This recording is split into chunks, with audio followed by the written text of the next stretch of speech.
let's make lemonade. Okay. Let's go to work. That's the signal. Go, go, go, go, go. Six. It's beautiful.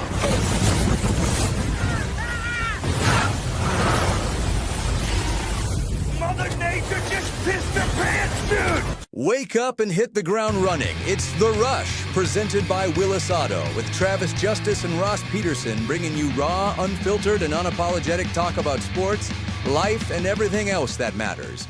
No filtered, no fluff, just The Rush.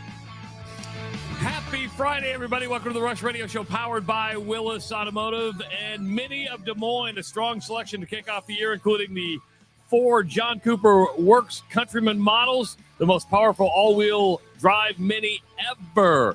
If you're listening on the audio stream at TheRushRadio.com, the Rush Radio Android app, or the TuneIn app, thank you so much. Watching on YouTube, slap that subscribe button. We like to have you here with us daily. Go ahead and give the video a like. Leave your comments in the comments section.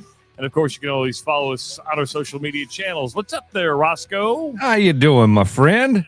Doing good. I'm trying to figure. There we go. That's how you do that. Couldn't figure out how to share our. I still can't figure it out. Whatever. I'm a technology idiot some days, dude. It's okay. It's okay. Anyway, how was your Thursday? You got out of here a little bit early yesterday. I got to hang out with Owen and Justin a bit. Yeah. Well, I found out because he walked in the door yesterday and he goes, "Hey, Dad, nice glasses." And then I'm listening on the way to work. He goes, I hate them. I'm like, dude. So I wore a different pair today. He did so I wore a different pair. Oh, they are different. I thought they were the same ones until you just said that. I swear to God. Yeah. So I wore a different one. They had a little bit more of a flat line across the top. Yeah. Is that right? But they're similar. Smaller, rounder, okay. Yeah. But I got 2 different pairs, so I might as well just mix it up from day to day. I'm gonna be like Clark Kent. I'm somebody different. You are under the one thing that is underappreciated about you the most is your style. You got good style. No, I have a good wife. I have a good wife. You've said this before. You've said this. Yes. Right. Yeah. Yes. Yeah. You look good. So that's. Without my wife, I would show up every single day at work with mesh gym shorts on and a t-shirt. You saw me for years. And flip-flops. I mean, I'm a flip-flop guy. I love to wear flip-flops, and that's what I would wear on a daily basis. If my wife did not go shopping for me, I would be a lost fashionable soul is what I would be. I wouldn't be fashionable at all. Fashionless. Yeah. Yeah, fashionless. I like the Agency Iowa hat. That's a good-looking hat. That's a good lid. Appreciate that. Yep. You know what I noticed about it? It's got a good bill on it. That's a solid bill, man. Well, I'm a bill bender. And I like that. So, but then you hit the glasses, and there's a whole issue here. There's lots of issues happening here. Okay. So, anyway, I was watching my daughter Mary last night. She was drunker than a skunk last night, and it's fine. It's Mardi Gras season in New Orleans, right? And I'm not asking everybody to like Mardi Gras. If it's not your thing, it's not your thing. I get it. But I'm sitting there watching her, and I'm watching the parades that are happening. She was at Muse last night, and they have a number of parades all throughout the day. And just culturally, how a city embraces that culture, doesn't divert from that culture, hasn't gone politically correct, they stay the same. And I'm like, that's what's cool about New Orleans is when you get there, it's like, it's a melting pot of, this is who we are. If you don't like it, not your thing. We don't care. It's just who we are, right? And but it's tits out, everybody. Tits out. And I don't even think it's that much. I think you might get that every once in a while.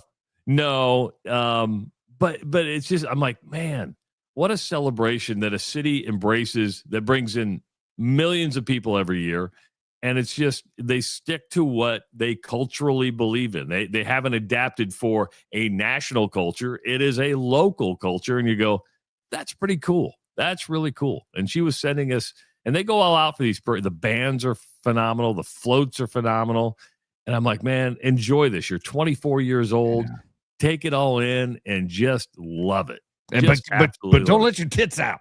Don't let your boobies hang out. I don't want to see my daughter's boobies on the internet anymore. Have fun, but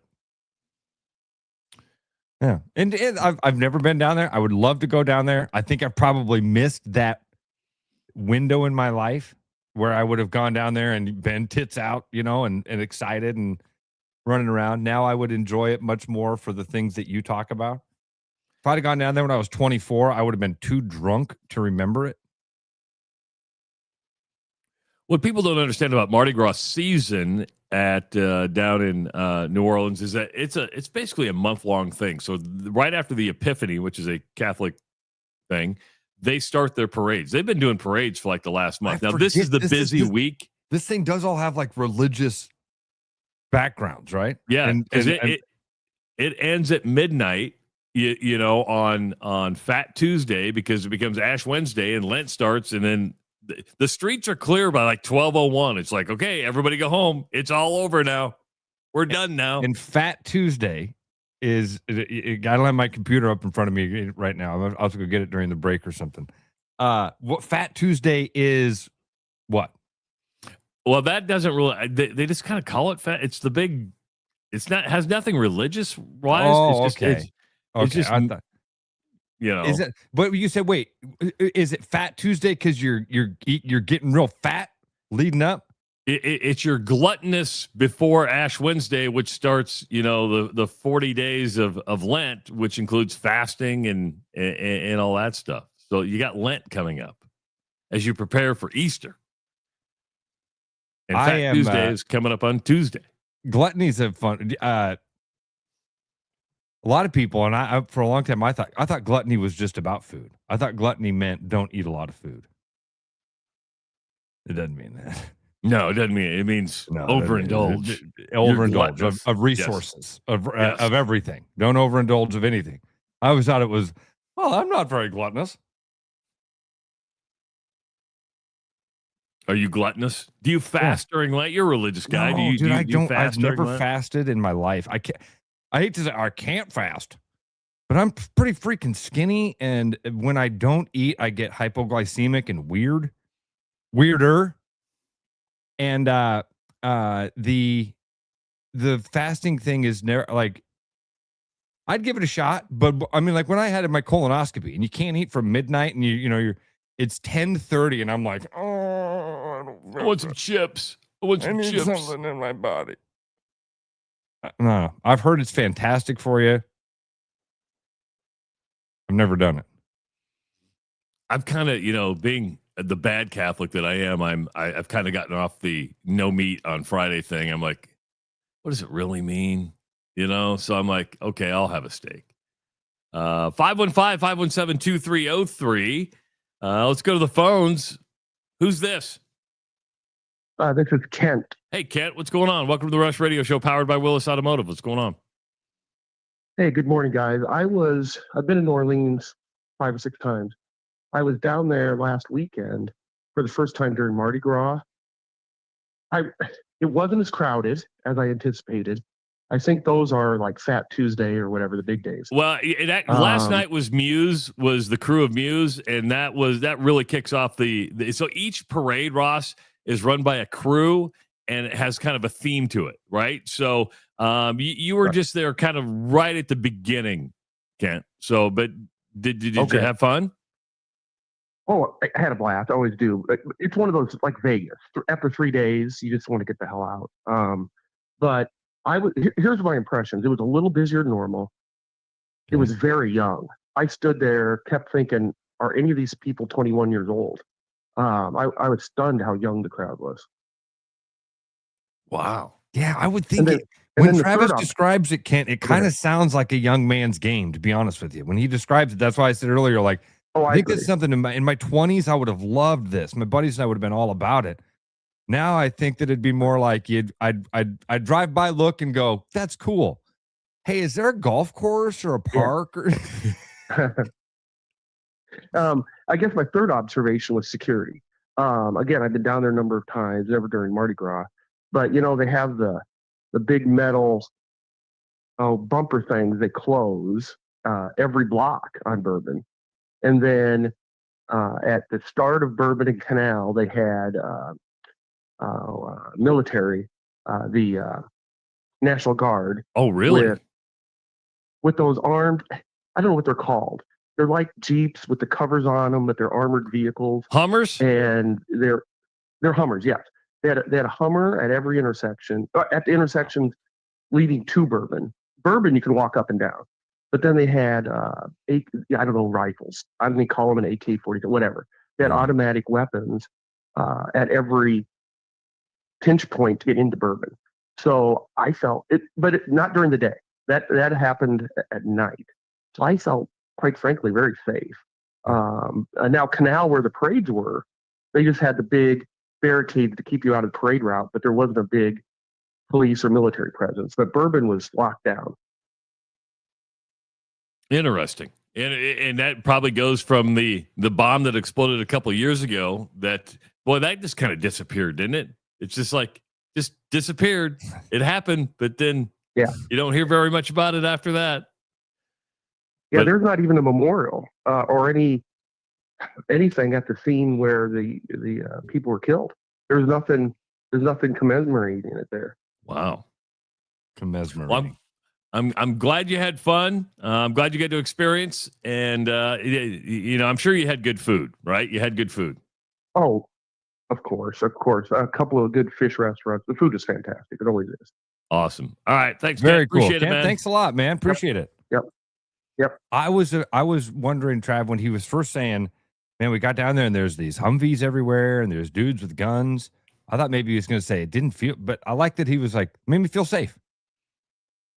Yeah, it's okay to have security, because have you ever been to New Orleans at all, Ross? Never. Nope. I mean, in like every city, there's bad parts of the city you don't go to, right? But Bourbon is a lot like the Strip in Las Vegas, but dirtier, more crowded because it's just a narrow street.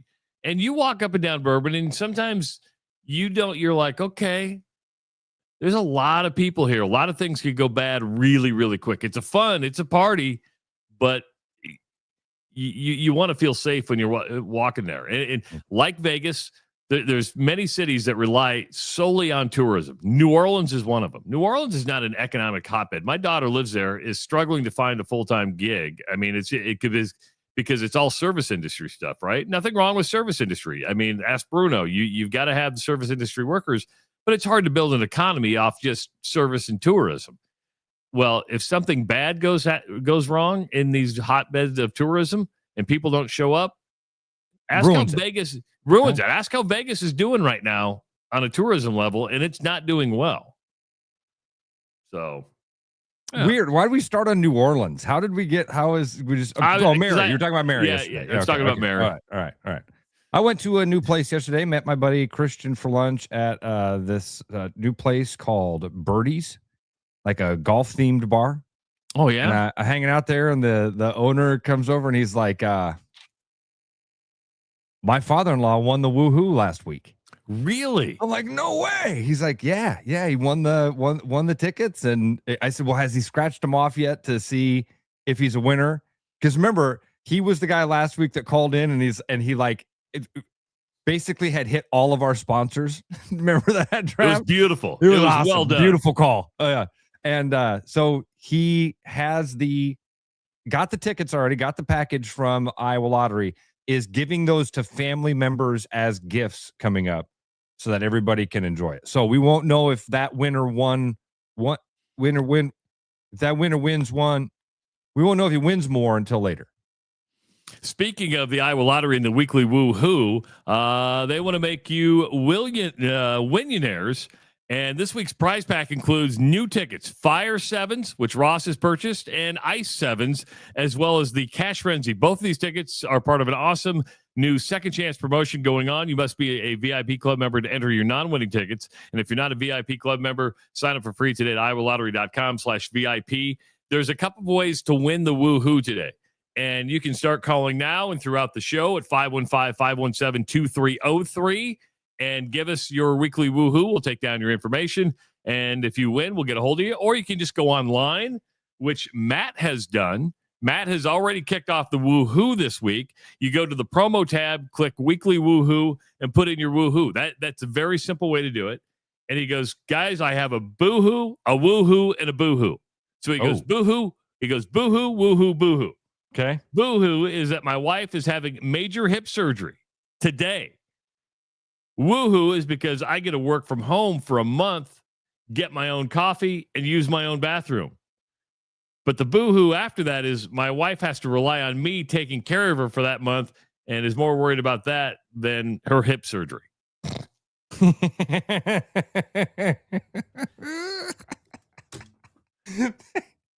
Major hip surgery is a huge deal. Yeah, and she may be going to she might be going to doctor to DMOS. To DMOS. The funny thing is like we've all kind of been there as men, right? Where your wife is going in for major surgery. She's going to be don't know what recovery can look like. You hear horror stories about what this could be like. And her bigger fear is, oh my God, he's in charge of stuff. He's got to take care of me. He's got to do the things. Yeah, like all the things he has to do. I'm gonna have to sit there and tell. We were just having a conversation, Travis, before we came on the air about how I am one of those guys that if you don't say anything to me, I think you're happy with what I'm doing. If you don't, if you say to me, hey Ross, I wish that as part of this partnership you would do ABC, I'm gonna do it. I'll run and do it. I'm really bad at like predicting and saying, okay, you know what gonna need to be done next. You're really good at that. And that's why I think you and I make a good team a lot of times. And you're not afraid to say, hey Ross, you know what you know what you should do? You know what would be cool if you should reach out to so-and-so. Can you do, you don't hesitate to try to delegate. I'm an Indian, not a chief. Now, in the last couple of years, I've had to figure out how to run my own TP, right? And I will tell you this, Matt, you got every one of those tools in your toolbox. You really do. Everything that you're worried about. And if you don't, the internet does. The internet does. You got this, Matt. I promise you. So, Matt, all you have to do is go to ChatGPT and say, how do I take care of my wife who just had major hip surgery and I'm home for a month? It'll give you a list of things to do. Honestly. What an amazing idea. Just go. That's a great idea. Go to ChatGPT. We all hate AI. I do too. It could help you here, Matt. And it helps me with cooking a lot because I'd never cooked meals. Laundry's easy. You got laundry. Cleaning.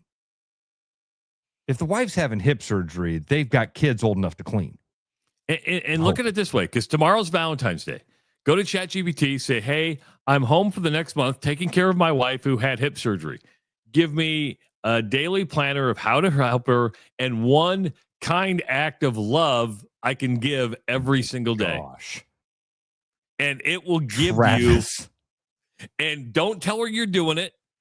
And by the end of this month, you're going to be getting laid on a daily basis when her hip's good. When that hip gets back. When that hip gets back and she's able to move those hips. Putting it in action for you, Matt. Like, I can't wait to use these hips again. Just telling you, Matt, we're here for you. We are trying. That's a good woohoo. It's good boohoo. That's a really good woohoo, boohoo, woo, boohoo, woohoo. Yeah. Yeah. How he did it. Boo, woohoo. Boo, woo, boo. So if you have a woohoo or a boohoo, you can, again, 515-517-2303, or just go to therushradio.com, click the promo tab, hit the woohoo part, and put it in. We'll watch for your submissions to come in. But Matt gets us started today. Good job, Matt. Good job. And by the way, in all sincerity, good luck to your wife who is having hip surgery. Major surgery, and hope that goes well. And and best of luck to you too, because this will be a tough couple of weeks, and maybe we can make it a little better with an Iowa Lottery prize pack. Earlier this week, we talked about Charles Bediako from Alabama, who was a professional player who was eligible, and then he was not eligible. Then we talked about a player from Montana who was granted a 9th year of eligibility. We didn't talk about this story, but Ross sent me a posting about another player that the NCAA granted an 11th year of eligibility. An 11th year of eligibility. Was it you who put he was eligible when Obama was president? Was written. That was part of the tweet that I sent you. Was this kid originally graduated from high school during the Obama administration, and he's still playing NCAA. Got just granted an 11th year of eligibility into the NCAA. Now, if you look at it at the reasoning and the way he was hurt, it makes sense. But you also got 11 freaking years, man. Yep. I mean, a lot of injuries and bad things have happened. I mean, it's just been a series of stuff. He hasn't burned up his 4 years of eligibility, obviously. He hasn't played 4 years. He's had an insanely long run of weird injuries and life happenings that kept him out of football. And now he's been granted an 11th year. If you're doing, he's almost 30. And when I say almost 30, I mean like might be 30. Yeah, he's really damn close. Well, yesterday, eligibility came back up again because Trinidad Chambliss, who is the quarterback at Ole Miss, who was denied eligibility by the NCAA not once, but twice after an appeal, was ruled by a state court in Mississippi that he is now eligible to play for Ole Miss next year. A state judge who went to law school at the University of Mississippi said the NCAA didn't act on good faith when looking at the Chambliss case and didn't take everything into account, because he went to the NCAA with a doctor's note that said basically nothing. Now, Trinidad Chambliss did not play his entire sophomore year at Ferris State. He didn't even suit up. He said he had respiratory problems. He also testified that the judge at Ferris State said, don't worry about it. You'll be given a medical redshirt year for this year. They were unable to prove it to the NCAA. The NCAA in court yesterday, which lasted over an hour, the judge said, well, the NCAA didn't take everything into account, acted in maybe bad faith in this. But there was also some weird testimony. Yeah. Joe Judge, and you point, and I saw him talk about this morning on ESPN, but you brought it up this morning going, hey, do you have this? I took this from the New York Post. This was, okay. I don't know what this has to do with eligibility, but Joe Judge got on the stand yesterday in the Trinidad Chambliss case and said some really weird shit. Here it is. But we would have to educate. This is always a tough conversation to have. And it's not a popular thing. This is the truth. We would have to educate significant others who may have been pregnant during the season or going to have a baby during the season.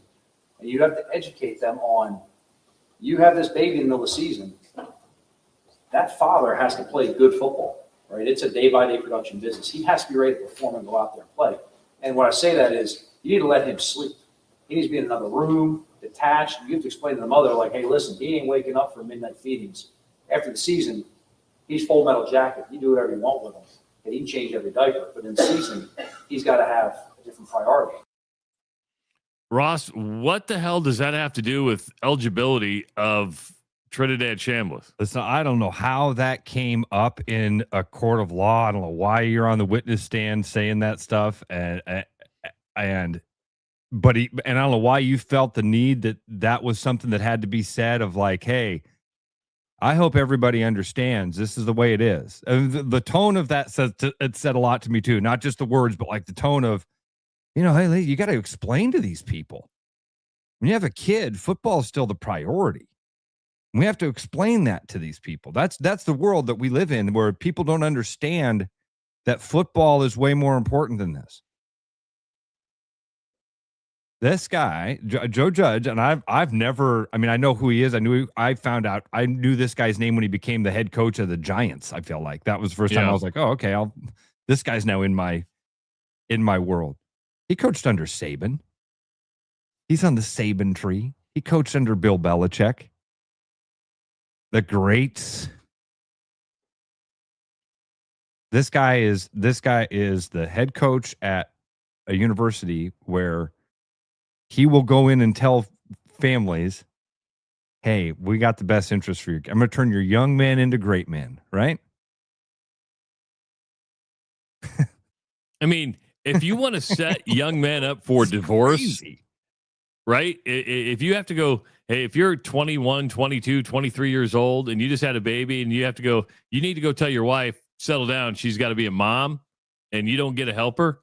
You're setting people up for divorce right away.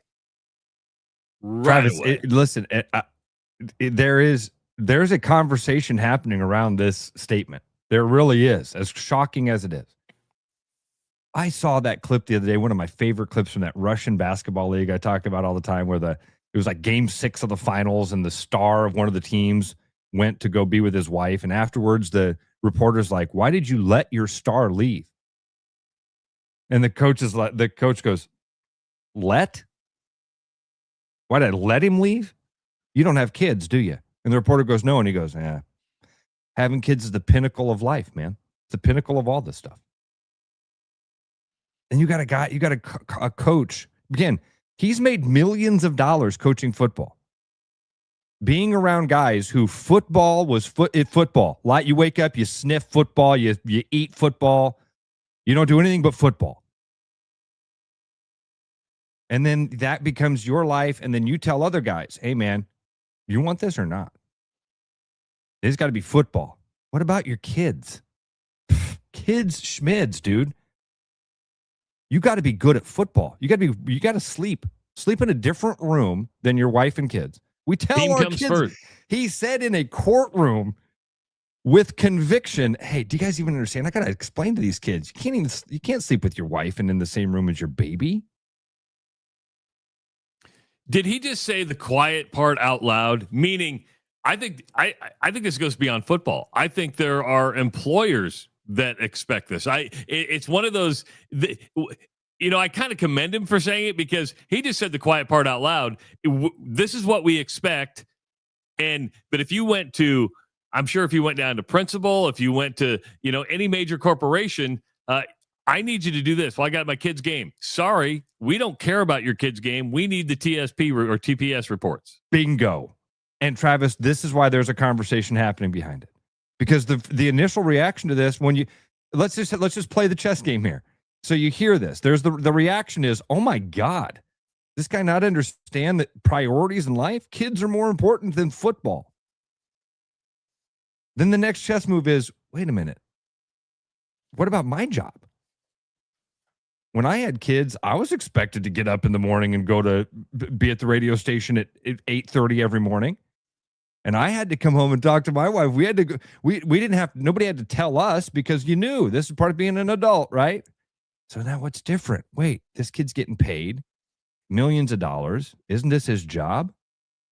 Well, if I had to do it because of my job, and if my construction job makes me go to work every day because of kids, then yeah, this kid should probably have to get up and play football to make millions of dollars, right?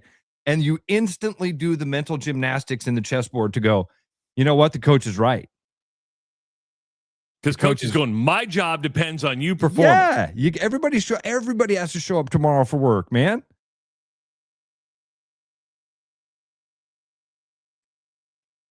Instead of us going, oh yeah, we've all fucked this thing up, haven't we? Oh man, we probably should change. So let's just stop, everybody. Slow down. We got our priorities all screwed up. We got to reassess some stuff on the board here. But that coach is making millions of dollars, and it is not to raise good men. It's not. It's to win football games and make money for an institution of higher learning. He said that as a representative of Ole Miss University. He just said the quiet part out loud. Yes. And he's going to take the brunt of it because we won't be the only show that talks about this today. Yeah. We're talking about it on ESPN this morning. But then you go, okay, it's appalling in some ways, but then you go, well, really, don't they expect that out of me? That's exactly at my job. And it's an interesting conversation to have in your head to go, wait, I'm there. When I wasn't a college athlete at 20 something. If I'd have had a kid, I'd have been required to go to work. They said, hey, congratulations, man. Your hard hat's right there. At 20, I guess I was a maintenance man. They just said, grab your Leatherman, start taking apart some water heaters, get to work. Cool. You had a baby? All right. And you may have backup, but let me. You're technically self-employed because you work for Agency Iowa, but if somebody called you and said, Ross, I want to look at this house, and it pays. It's your listing, and they want to buy through you, so you're going to get the full commission. Okay. Let's say it's an $850,000 house. Okay. It's a 7:00 showing. It's the only time I can do it, but Audrey's got to dance. It's Audrey's got to dance. Eli, film the dance thing for me. Dad's got to go make money. Yeah. What about your priorities? But does she want to eat A Twix the next day we stop at the coach is just saying that. The coach is just saying, does the kid want to have stuff? Because daddy's got to go to work. And I'm just. So maybe he's not that far off. This is why Travis, but you're falling for it too. I know. You're right.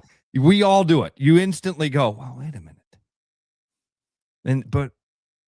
Because you can't push back the waves of the ocean. And we can't stand here and go, you know what it should be? And everybody goes, yeah, you're right. It should be. Get your ass back to work. Right? Life ain't fair. Oh, brother, if you've been watching the news at all lately, life ain't fair. Hey, when hunger hits you and you're craving something satisfying, head to Lucky Horse Beer and Burgers in the heart of Dogtown. Known for stacked, juicy burgers, crispy fries, delicious flatbreads, and ice-cold beer lineup, it's the perfect stop for lunch with coworkers or dinners with friends. Catch the game, relax after work, or settle in for a casual night where the food is big and the vibe is welcoming. With rotating burger features and classic favorites that always hit the spot, Lucky Horse delivers the kind of meal you've been thinking about long after you leave. Lucky Horse Beer and Burgers. Come hungry, leave happy. I've told you the Dogtown Burger has the bacon jam on it. When Lucky Horse first opened up, that was maybe one of my favorite meals in Des Moines. Fantastic burger. The flatbreads are good. I know I'm not supposed to talk about the Brussels sprouts because nobody goes for Brussels sprouts. They're the best Brussels sprouts you've ever had. It is the Rush Radio Show powered by Willis Automotive. The Rush Radio is now on the free TuneIn app, allowing you to enjoy the show on Apple products and Android Auto. Download the free TuneIn app and search The Rush Radio to take Travis and Ross wherever you go. This is Iowa Wolves basketball. Fast, loud, right on top of the action. Every play hits harder when you're in the building. Now it can hit even bigger. Win cash in a VIP Timberwolves trip from the Iowa Lottery. Play Cash Frenzy for your chance to win instantly. Didn't win? Enter non-winning tickets into the VIP club for a shot at courtside seats with the Iowa Wolves or a Timberwolves getaway.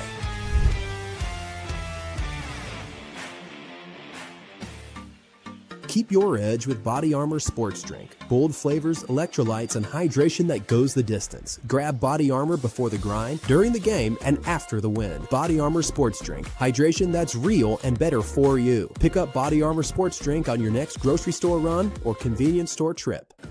With over 260 beers on tap, El Bait Shop isn't just another craft beer bar. It's the best. Beer lovers know El Bait Shop, 200 Southwest 2nd, Des Moines. There's a new spin on casual dining near Drake University. Lucky Horse Beer and Burgers. Craveable faves, flatbreads, delicious burgers, frozen cocktails, and a crazy cool vibe. Get to Lucky Horse Beer and Burgers today. My name's Gary Presnell, and I'm a residential home mortgage banker for Northwest Bank in Des Moines Metro Market. I've been financing people's homes for over 25 years, and I'm an expert in financing VA loans, FHA loans, IFA loans, and new construction homes. This is my cat Norm. Norm knows football, but he doesn't know mortgage. And that's where I come in. There are a lot of Tom, Dick, and Norms out there doing loans. So don't just trust anyone with your home loan. I'm your local, trusted, experienced expert. Call Gary at 515-975-6767 or find his profile at nw.bank. Member FDIC, Equal Housing Lender. Hi, I'm Sean McFarland, Service Manager here at Mini of Des Moines.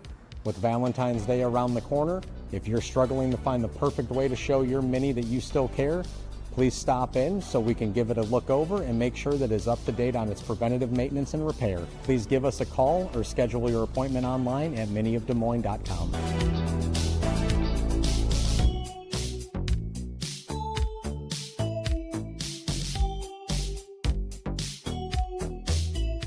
Hi, it's Noel. If you're thinking about popping the question, start with a jeweler you can trust. At Fiscus Jewelers, we offer the largest inventory in Ankeny, featuring stunning engagement rings and rare and forever natural diamonds, pre-screened with advanced technology. If you don't see exactly what you're looking for, we'll custom design it together, and our CAD drawings are always free. And when it's time to say I do, don't forget the guys. We offer the largest selection of men's wedding bands around. Fiscus Jewelers, your jeweler for life. Back to the Rush. Strong opinions, weak filters, and just enough sense to stay on the air. It's the Rush Radio Show, powered by Willis Automotive. Do you need an electrician you can trust? Mr. Electric of Central Iowa has you covered with expert electrical repairs and lighting installs, EV charger setup, and more. All done right the first time. Head to MrElectricIowa.com to schedule your service now. You can't go wrong with a good electrician, and Mr. Electric is that solution for you. 515-517-2303 is the number to call. The weekly woohoo going on from the Iowa Lottery. You can also submit your woohoos online. Got a good one coming in from Jay. Got a good one from Jay. And he says this.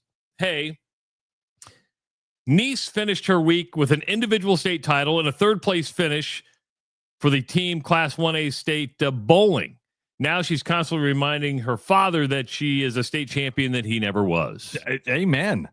Amen. State champ. Congratulations, Jay's niece. That's cool. I have a lot more respect for bowling. I went bowling with Owen and Lizzie a couple weeks ago, and then my wife and I go, hey, do you want to go bowling? Just her and I. So we did a little, we were like, the old couple. Bowling's hard. Yes, it's really, really hard. Yeah. It's hard. Yeah. Completely agree with you. And it is the threshold is so low. You know what I mean? That's why bowling's such a fun thing. And it gets a bad rap because the threshold to get into it is, again, dude, they can put the guardrails up and give you the little dinosaur thing, and you can take a 3-year-old bowling.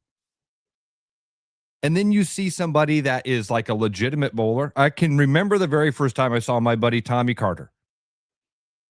Tommy, who looks like an athlete. He small, stocky dude, super strong. And he brings the ball back. When I go bowling like you and I, Travis, the ball comes back. If you were looking at me from the side, my hand goes to about 8 o'clock. I drop, yeah. I get it back a little bit. I don't get it back here. Tommy gets to like 12. Oh, dude, it's thinking about it. The torque. And you see the ball go 70 miles an hour, and you're like, oh, there's levels to this shit. And then you find out, just like golf, you're like, damn, you're really good. And Tommy goes, no, I'm not. No, I'm not. And he's probably doing, 202 a game or something like that. That's right. And you're thinking, I'd love to break 200. He goes, right. I'm nowhere near good. And then I meet a guy like Courtney's stepdad, Kevin Link, Hall of Famer, 100 plus 300 games. Doesn't know how many 300 games he has because he only counts the ones that are in competition. And who was the golfer that had the holes in one? We had, oh my gosh, darn it, Trav, it was right there. John set us up with that interview. He'll fire it up. Well, yeah. How many hole in ones do you have? And his answer was, you mean in competition, right? You don't. Sure. Because I count my putt hole in ones, and I don't get to... Yeah. Like, hole in one, man. Thank you, John. Kirk Triplett. Yeah. That was a fun interview. Oh, that was a fun one. Kirk Triplett. Yeah, that's the same thing. You meet somebody that can bowl like that, and you go, oh man, I can barely break if I break 100, I feel good about it. I literally, like, hey, I had a couple strikes in there. Might even got a spare. Because a spare, I had to actually hit one, a strike. I got lucky. The ball stayed in the middle of the lane and knocked over I got lucky. When's the last time you've gone bowling? Because I took the kids bowling. I took Audrey and her friend bowling a couple months ago, and I don't remember that I actually bowled. I don't know if your lanes have this, but I'm an old fashioned dude, and back in my day, bowling was part of phys ed, so you had to learn how to score with a sheet and everything. Well, then the computers took over. I noticed this on the lane. They've updated the lanes, Ross, and this was a humbling one. You come back, not only does it have your score, but it has how fast your ball's Oh, going. ball in miles speed. per hour. Yeah, ball speed. Travis, listen, this is why you I just come back. listen. 11.2 miles per hour. Come on. Listen, when you walk in with no ego, there's no ego to get ruined, right? And so that's why I have no shame in a bowling alley. No shame. Like, why is Ross going over to the 11-pound balls? Just shut up and let him do his thing. Because he can carry the 11-pound ball. If he gets the pound ball, he's going to be up. It's going to look like a child trying to carry a basket of fruit. Just let him do it, right? This is like golf. I walk onto the golf course humbled. That way, when some guy goes, "Hey, Ross, what club do you hit 150?" I don't feel bad about going, my 5 wood.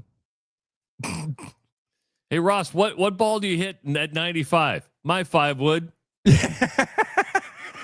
Depends on the lie. Just a quarter swing. That's all it is. The quarter swing at 95. I can get loft on this. You know my 11. game so well.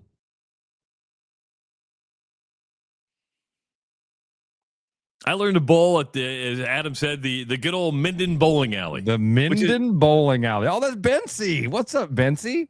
Unfortunately, Morning, buddy. From what I understand is the bowling alley is still there, but it's no longer active because they can't get the parts to fix all the machinery. The Brunswick pin setter's not working?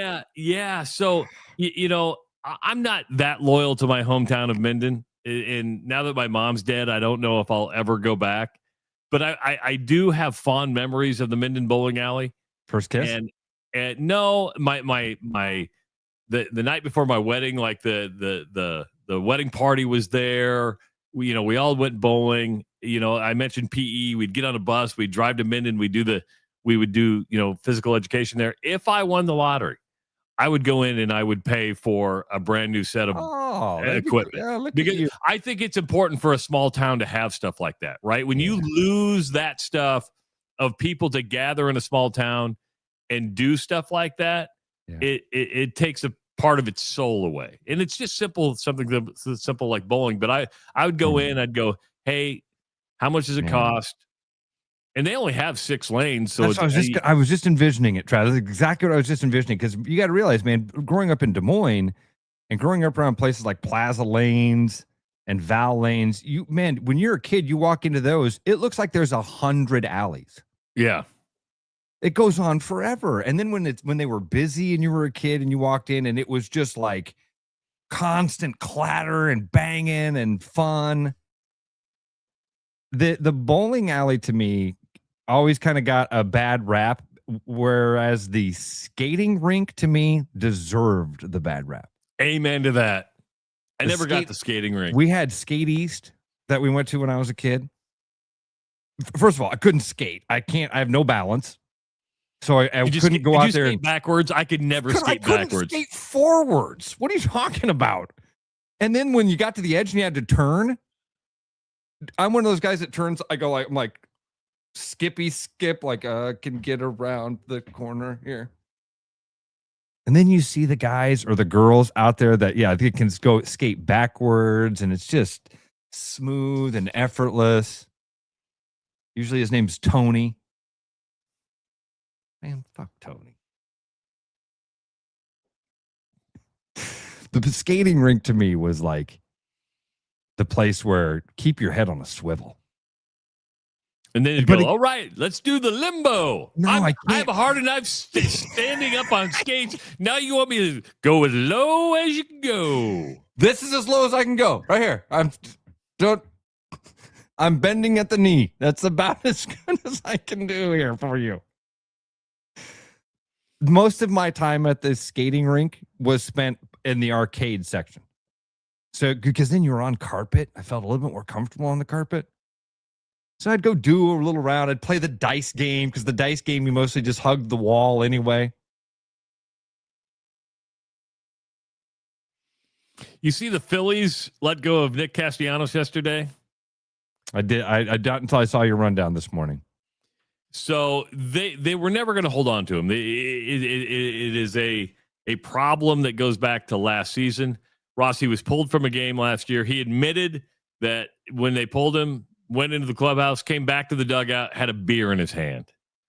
and it was, which is a no, right? I mean, It is. You don't bring in that's slow pitch softball, dude. It Come on, really man. is.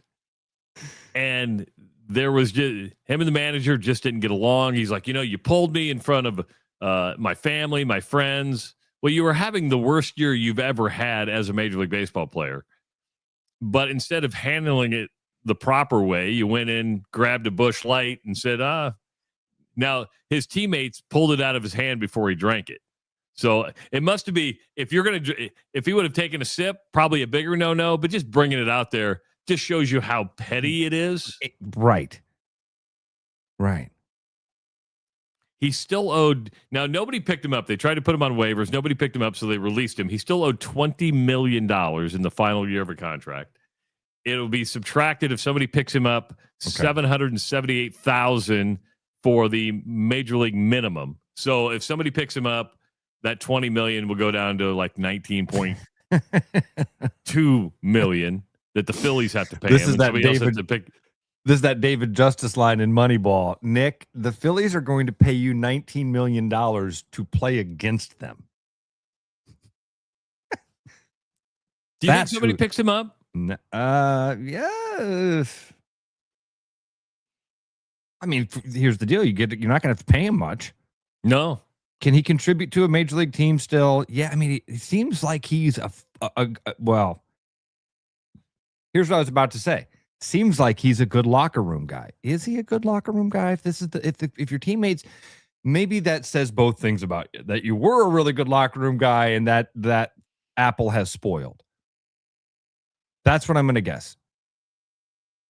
So if the apple is spoiled, you're still going to have guys around the leagues that are going to say, "Hey, man, Castellanos could add to this club.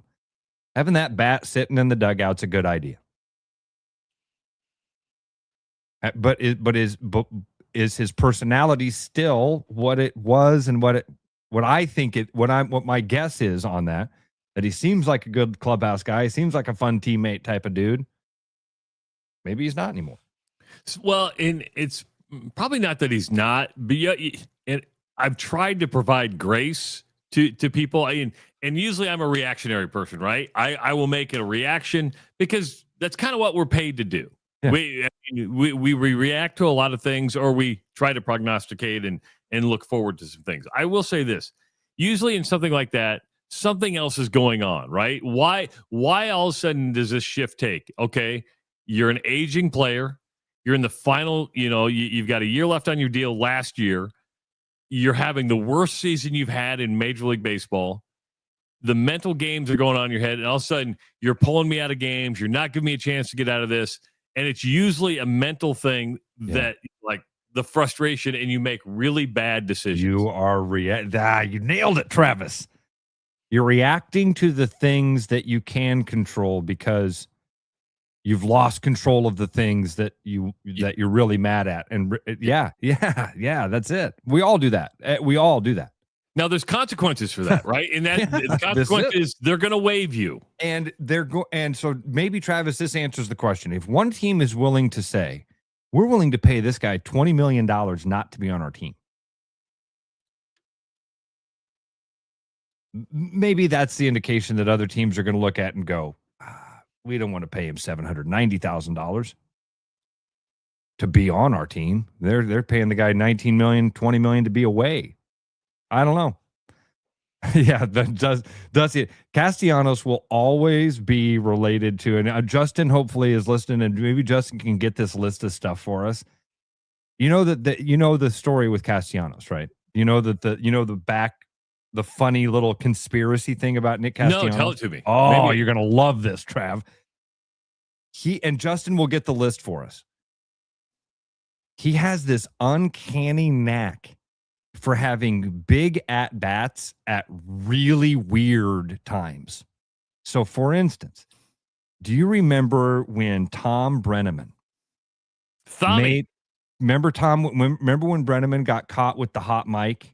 Yep. And he I don't remember what it was he said. I don't remember what he said. He dropped a cuss word, or maybe I don't remember. He said something he shouldn't have said. I think they call it in the PC world a homophobic slur. Is that what he? Okay. I didn't know. I knew he said something he shouldn't have said, and then he had to come back and do an apology on the air.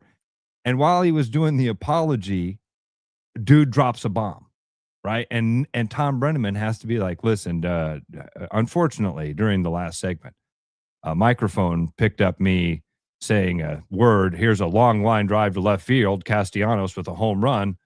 I said something I shouldn't have said. Do you remember this now? Okay, in the middle of his apology, he had to call a home run. Yeah. For Nick, and it was Nick Castellanos.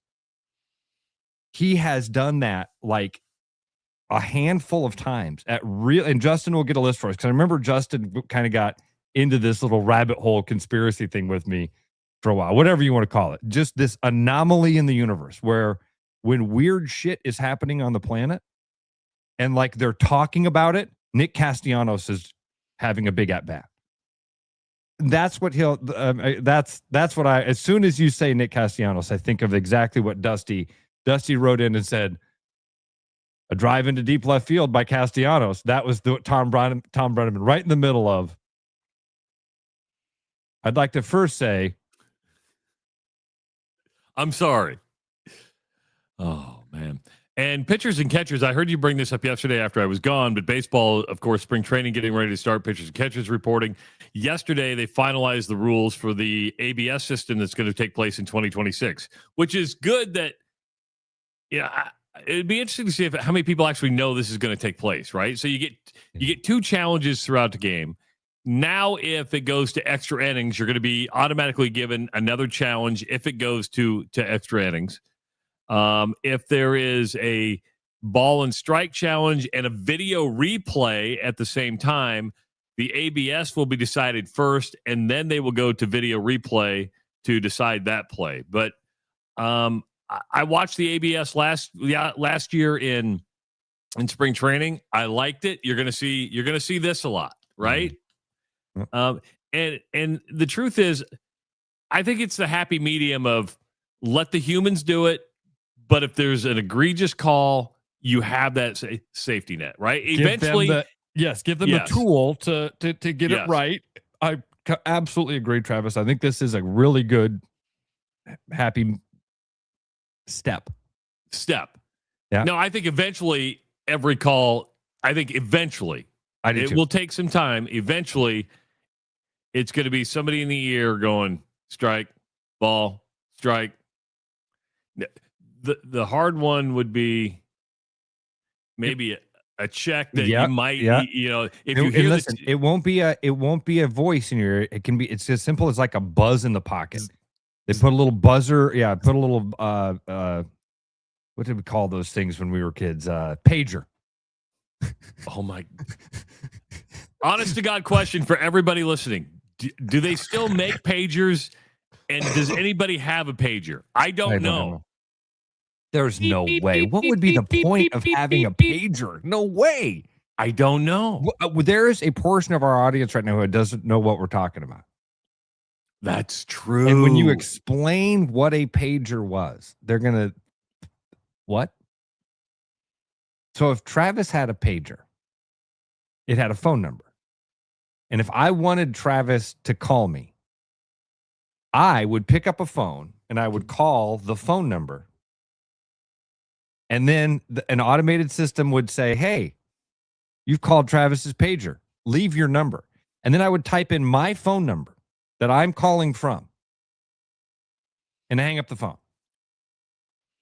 And Travis's little device would buzz, and the little tiny screen, it looked like a battery pack. Be about the size of this thing here. Okay? Yeah. A little smaller than that. A little smaller than that. And you'd look at the top of it, and it would have the phone number, and it would just, and you'd be like star 911 to let people know, I need you to call me right away. And then Travis would go have to find a payphone because he didn't have a cell phone, but he had the pager. So he'd have to go to a cell phone. I'd have to wait by the phone that I was calling from because I didn't have a cell phone either. Beep, beep, beep, beep, beep, beep. I just don't know if there's pagers around anymore. There's no way. What would be I can't imagine.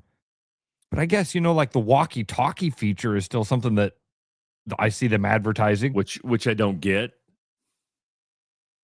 It's Rev Green. I spent hours waiting at payphones.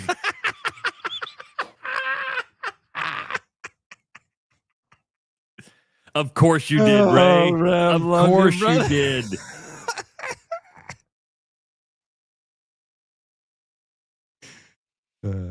You ever watch The Wire? Irish wrote in and said, if you don't know what a pager is, watch The Wire. You ever seen that one? Considered like one of the great seasons of television. Season 1 of The Wire is really good. It's about like a Baltimore drug ring and the cops trying to bust the Baltimore drug ring. It's a good one. Before we take a break, got another woo-hoo coming in. This one from Al. The long one. Now, keep in mind, I'm reading it without proofing it. Okay. I haven't had time to get this in, but my dad loaded my Christmas stocking with scratch tickets. There was a bunch of chilling with the Nomies and Merry Money tickets. Long story short, I ended up winning $500 on a Merry Money ticket. The day after Christmas, I went to the Iowa Lottery to cash it. I walked in, and the guy said, you can go to any C-store, and it's under $500, and if it's under $600, you can get the cash. I said, I want a big check. He said, you're going to have to fill out a bunch of paperwork to make sure we don't owe you you don't owe any state money. I brought a pen, my own pen. So he compromised, and he got my picture with a big check, and now it's hanging up in my garage. Wait, read that. Wait a minute. We skipped through some important details there, I feel like. And I know you're reading it. He brought his own pen. Yeah. So he filled out the paperwork to make sure he didn't know the state money. Yeah. So he could do the big giant check for $500. Yeah. Al, I love it.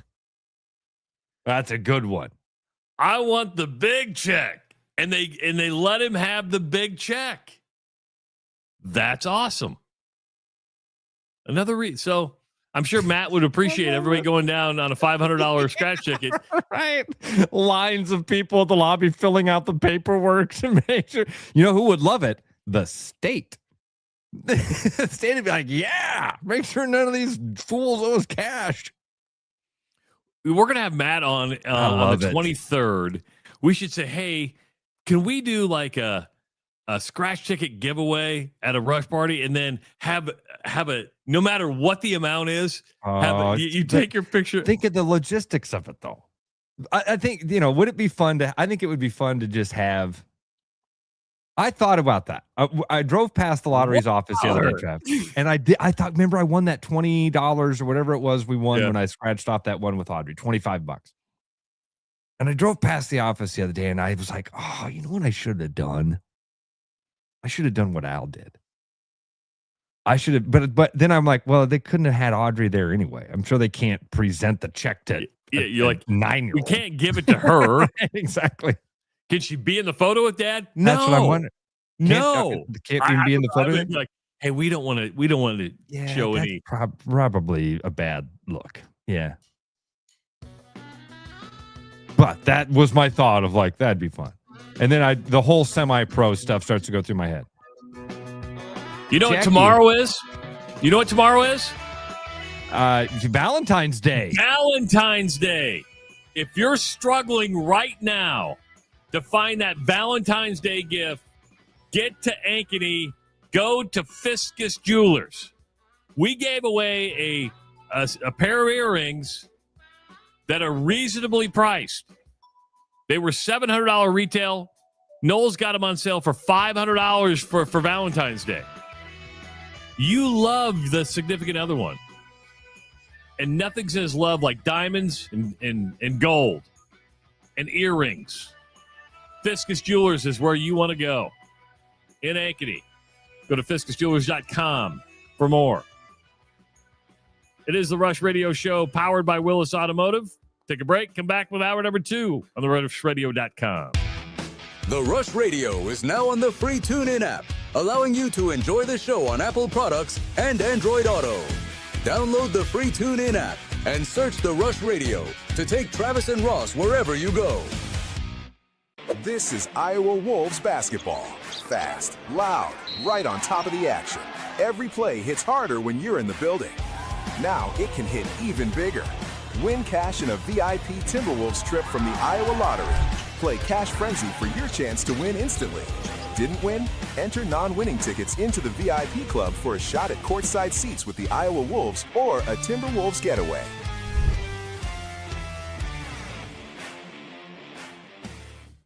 More Iowa in the Iowa Tap Room than you may realize. Housed in a building nearly as old as Iowa itself, the Iowa Tap Room greets you with a harvest of 120 Iowa craft beers on tap from all corners of the state.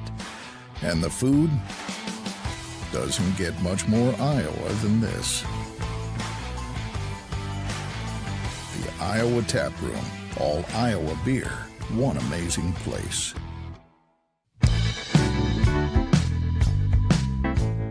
There's always something new at Fong's Pizza and an ever-changing menu of tiki drinks.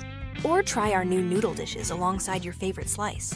It's all happening at the new Fong's in the East Village. Thinking about buying a home? Get pre-approved in 30 minutes with Gary Presnell at Northwest Bank in Des Moines. Gary offers first-time home buyers programs, VA, FHA, IFA, and conventional loans. Call Gary at 515-975-6767 or find his profile at nw.bank. Member FDIC Equal Housing Lender. Start spreading the news, cause it's time to buy booze, and there's only one place to be. You can see all your friends, the good times never end, unless you're just loitering. It's Central City, we can make your dreams come true. No guarantee your dreams will come true. Central City, all this booze is waiting for you. Look at all this booze.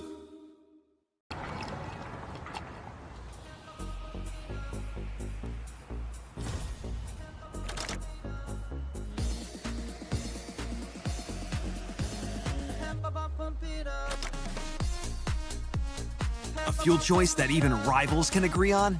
Now that's worth the hype. Cheaper, cleaner, and homegrown. Pump it up with unleaded 88.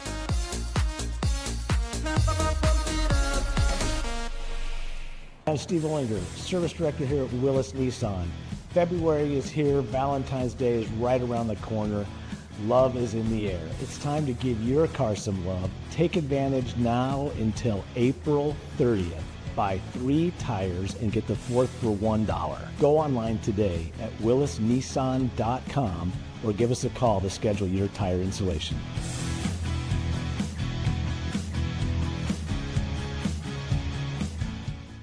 Game on, keep your edge with Body Armor Sports Drink. Bold flavors, electrolytes, and hydration that goes the distance. Grab Body Armor before the grind, during the game, and after the win. Body Armor Sports Drink. Hydration that's real and better for you. Pick up Body Armor Sports Drink on your next grocery store run or convenience store trip. Like a rash you thought was gone. Travis and Ross aren't contagious, but they are addictive.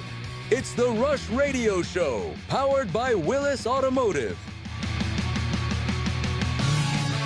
Hour number 2 of the Rush Radio Show, powered by Willis Automotive. And don't forget, Willis Chevrolet of Granger Collision Center. Immediate availability for collision repairs on most makes and models. They work with most insurance providers to provide an easy process. Recently earned the iCar Gold Class certification. That's Willis Chevrolet of Granger Collision Center. If you're listening on the audio stream at therusradio.com, the Rush Radio Android app, or the TuneIn app, thank you so much. Watching on YouTube, give this channel a subscription, like the video, leave your comments in the comments section. Yes. Speaking of watching on YouTube, so the comment section has some questions for us. Okay. Yeah. Yes. We monetize our YouTube channel. So you're going to get ads before, during, and after the show. We don't ask you to pay for the content. Ads will pop up. You don't miss any part of the show.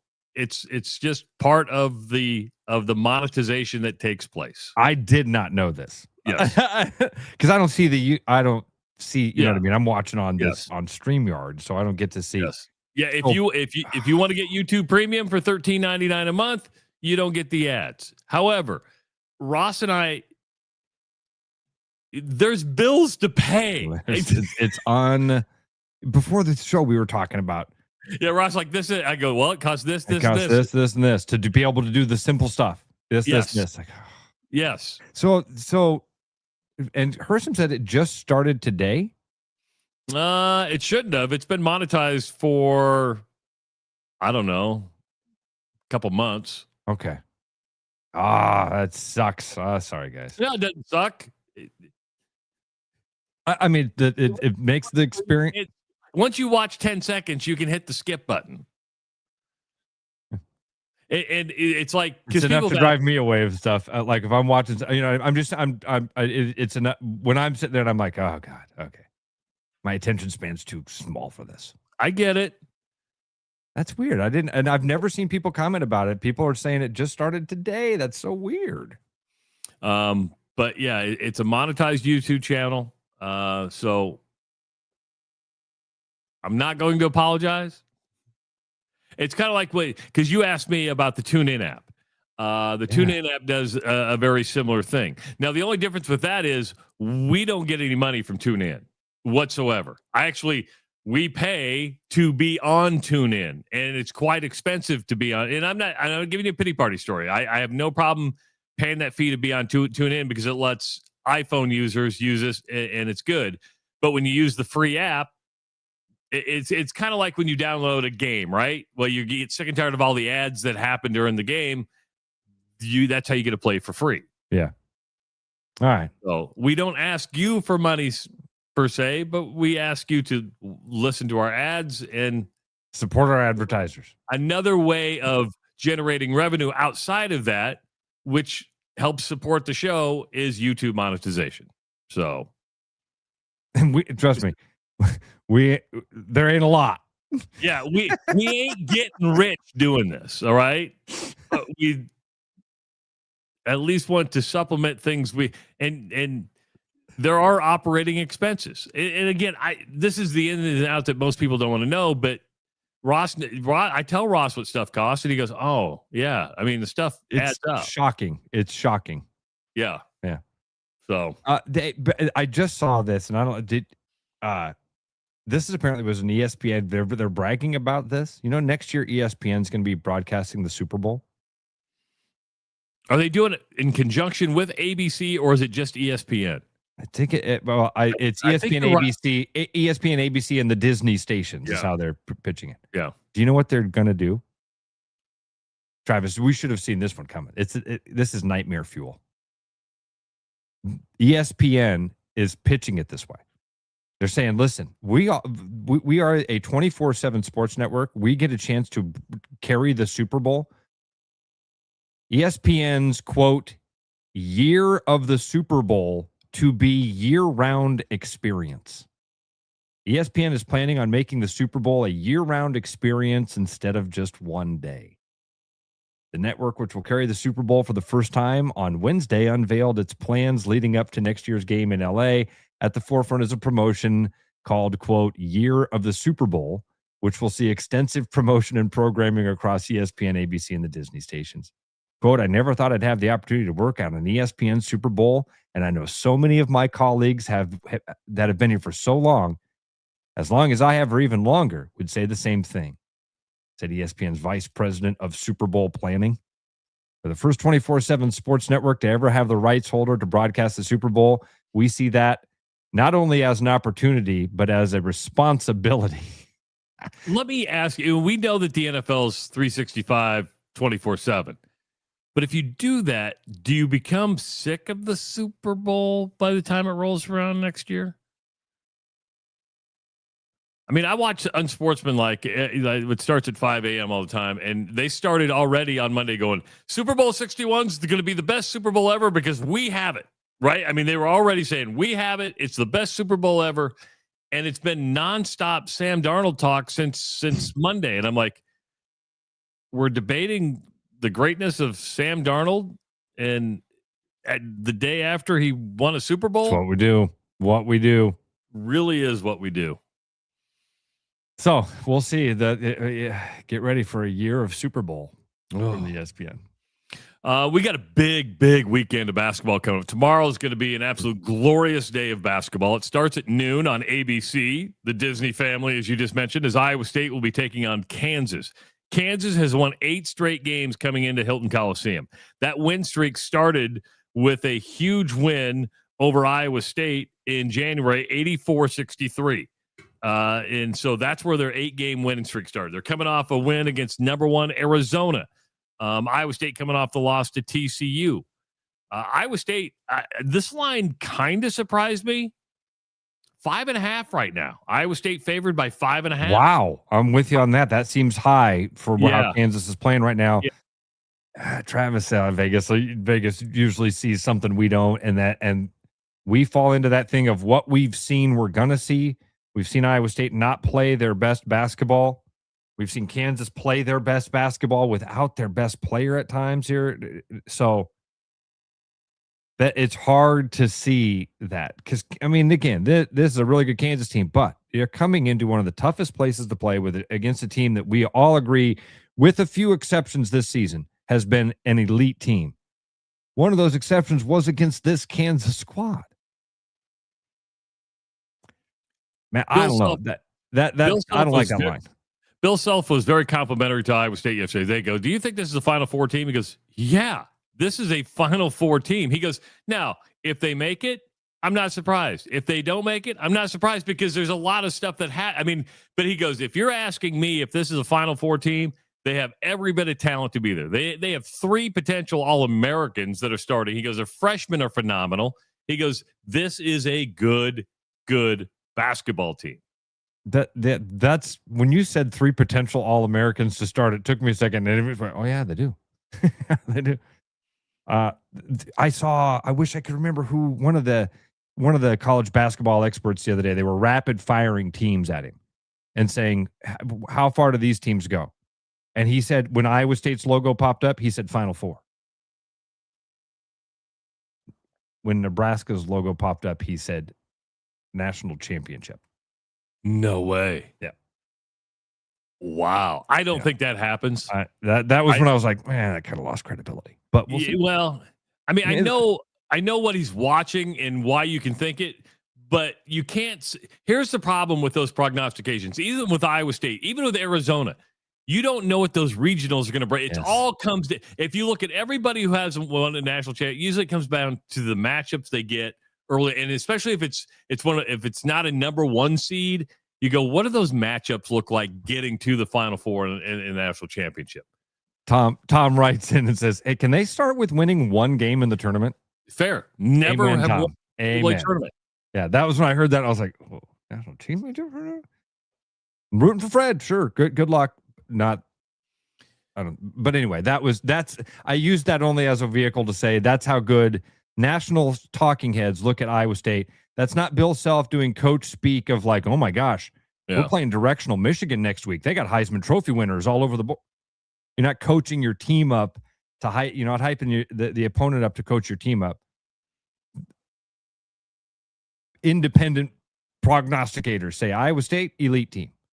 And they did ask that. That's very. They did ask Bill Self. They go, "Hey, to get ready for Hilton, are you going to pump crowd noise in during practice this week?" He goes, "Listen," he goes, "I don't do." He goes, "I don't do that." He didn't. He kind of poo-pooed the question. He goes, "Football coaches seem to do that a lot more than basketball coaches." And he goes, "It's just not something I do. We play in loud environments every single." And he's not wrong. I mean, when Kansas at home, loud environment, very loud environment, and usually even teams that don't sell out games, when Kansas comes to town, you usually sell it out because you're watching a pretty good basketball team and it's going to be loud. So it's something you're used to every night. But you brought up Darren Peterson. Darren Peterson did not play against Arizona. And we talked a lot about, is he hurting his draft stock? He's missed 11 games. We're talking, a hamstring, a twisted ankle, an illness. And you start creating a narrative in your head.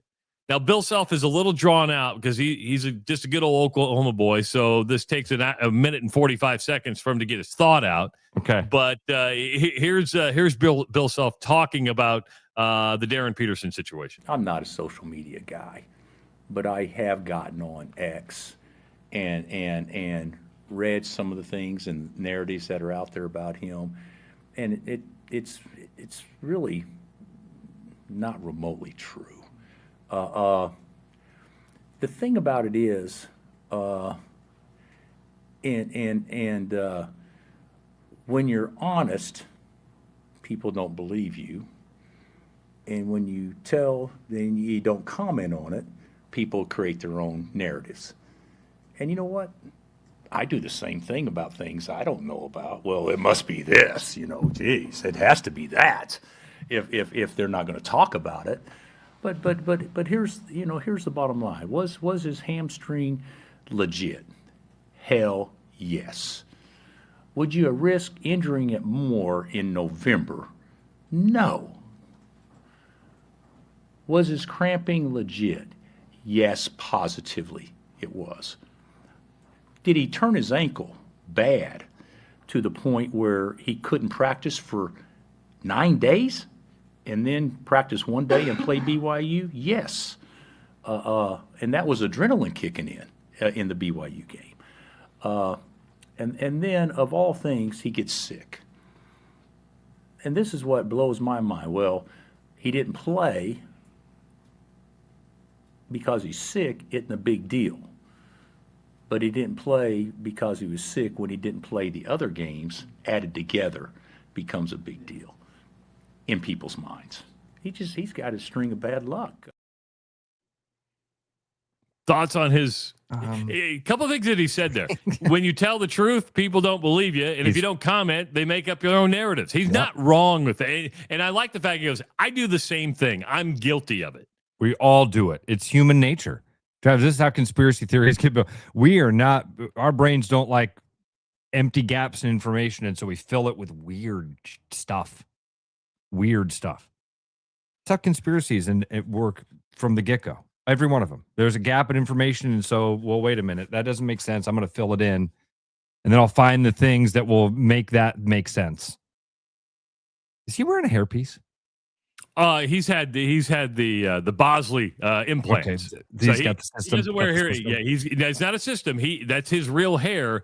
It's just been plugged in. He's got a really good doctor. Got a really good doctor. I was just going through my notes of what he said. Okay. No. And then I think they're plugs. He's never come out and said I've had hair plugs. I do like what you're right. That's good self-awareness. Be like, hey, I do the same thing, by the way. I fill in those gaps with weird stuff. But and then he goes on to kind of, was he sick? Yeah. Did he roll his ankle? Yeah. Absolutely. And I don't say that wink and nod. What I mean is, he even acknowledges, like, yeah, this is weird. You pile all this stuff up, comes across kind of weird. 10 minutes before a game, he's out there shooting around, and then all of a sudden he can't shoot around. Did you see, Travis, the screenshot of the team manager's text messaging by chance? No. Oh, dude, one of the team managers is like sitting at the head table texting somebody else about Peterson, and a guy in like the third row zooms in on it and gets a snapshot of it. Oh. And the team manager basically said, kind of what Self alludes to there, that after a shoot around, he came up to him and said, hey, I'm not feeling great. And Self said, listen, you either go or don't. Don't give me half-ass. Can you give me 100%? And the text message said, Peterson said, F it, I'm not playing. Now, whether you know what I mean? Is that just some dude texting with his buddy like you and I would be like, oh, man, he said, okay. When what the guy really said was, well, I appreciate the offer, but I think I'm going to go a different direction. And I appreciate Bill Self going, either you give it to me, we're playing Arizona. I can't have 50% dragging other guys down. Right. 515-517-2303. Let's go to the phones. That's where Ross is. Ross, welcome to the Rush Radio Show, powered by Willis Automotive. What's going on? Happy Friday the 13th. Oh, I never thought of that. I got a boo-hoo and a woohoo. Okay. All right, let's fire away, bud. I got a boo-hoo. So I paid off a couple of my student loans there last month, and my credit score dropped 40 points. It dropped? So that or went up. I mean, I don't have enough debt. Oh. I went from 800 to like 7 something. So it makes no sense that you pay off your debt and your credit goes down, but whatever. And then woohoo is baseball season for me starts on the 28th of February, and it's nice out. So now hold on for me, Ross, because started up here. So Ross is a baseball umpire. When you say season starts up February 28th, Where can we come heckle you on February 28th? Where's the season start that early? Grandview? It's in Iowa. I won't tell you where I'm going or anything, but Northwest Iowa. So. You're going. He's going to I'm sure it's, Northwestern, so Briarcliff, Morningside, Dort. Those are all options. So. I don't need heckling. I get enough heckling. I don't need any more. So. That would be amazing. So. I would love it so much, Ross, if you went very first pitch of the game. Strike! You suck! Wouldn't be the first time. Thanks, Ross. Good luck to you, buddy. Woohoo for you in your season starting soon, buddy. And, I know he said it's a boohoo because his credit dropped, but you got your student loans paid off, and that's a woohoo, right? I mean, that is but what the boohoo is. I'm trying to figure out how your credit score drops. Unless you have more debt. I'll tell you what happened with me here recently. Okay. So cut the check for the roof, right? Because I've told people we got no help from insurance. None. So cut the check for the roof. So I'm poor. Got to get windows, dude. I got to put windows in this old drafty house. That's the next thing for me is windows. And windows kind of come with siding. So I'm looking at, I'm probably going to have to get a HELOC. Going to get a home equity loan. Luckily, I've been here in the house long enough that I've got a lot of equity up in it, and I can probably get a HELOC. In my mind, I mean, I'm a realtor. This is an easy layup. Call, reach out to a buddy. I'm like, hey, check some stuff for me and see what I can do. Hold on. You don't have a credit card, do you? Never had a credit card. I've never had a credit card. And you don't have car loans, do you? Don't have car loans. I've always paid for a car. When I wanted to buy a car, I buy a car.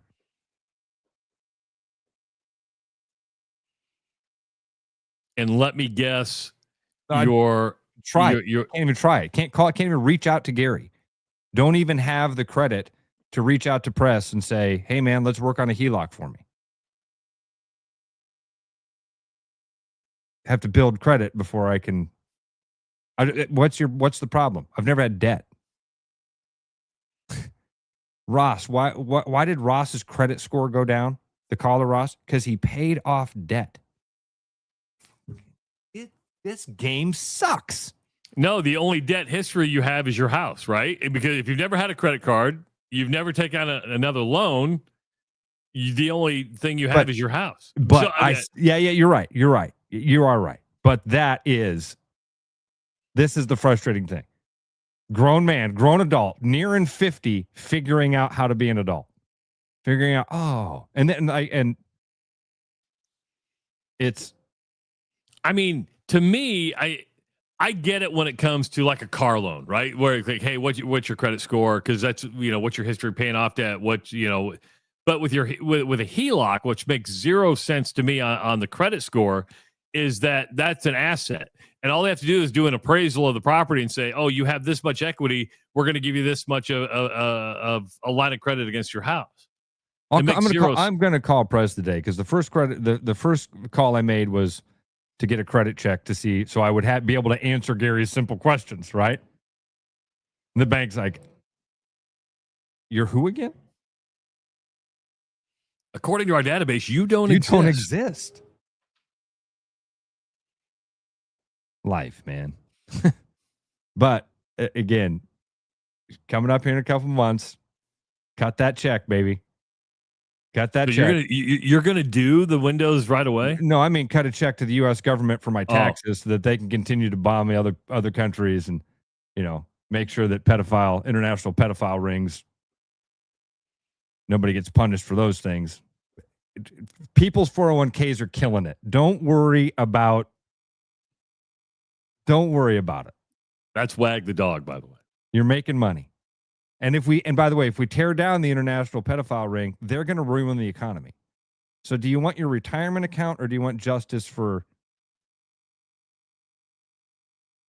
which do you want? Play the game. What we could do is find a windows place that would just want to advertise on the show for like 4 years.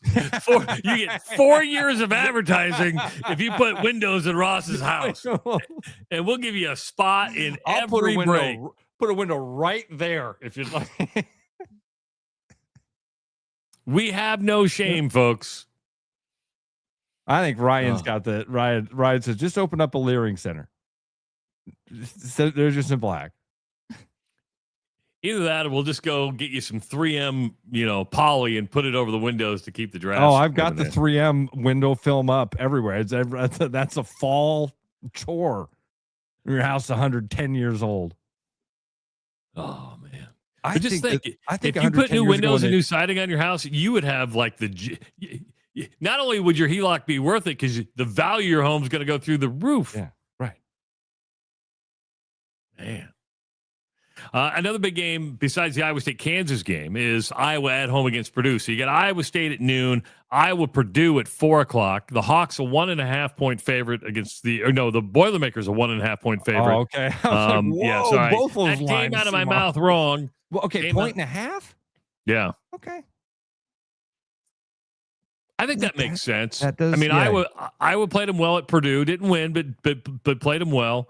And Purdue, beat Maryland by 30 at Maryland. Struggled to beat Indiana. Had to do overtime, or did they lose to Indiana? I'm trying to think. And then they lost to Indiana. But then they struggled to beat Nebraska. Nebraska's a good team, but that went to overtime. And I think that's validation for what people think of what Iowa is too, right? I mean, I was at a bad team. They lost to a bad team the other night, but coming back home, I was going to be a 1.5-point underdog to Purdue. But two great games. You got I just sit back, watch, and go, okay, my Saturday's taken up by college basketball, and I'm looking forward to it. Yeah. It's that time of year. That's fun.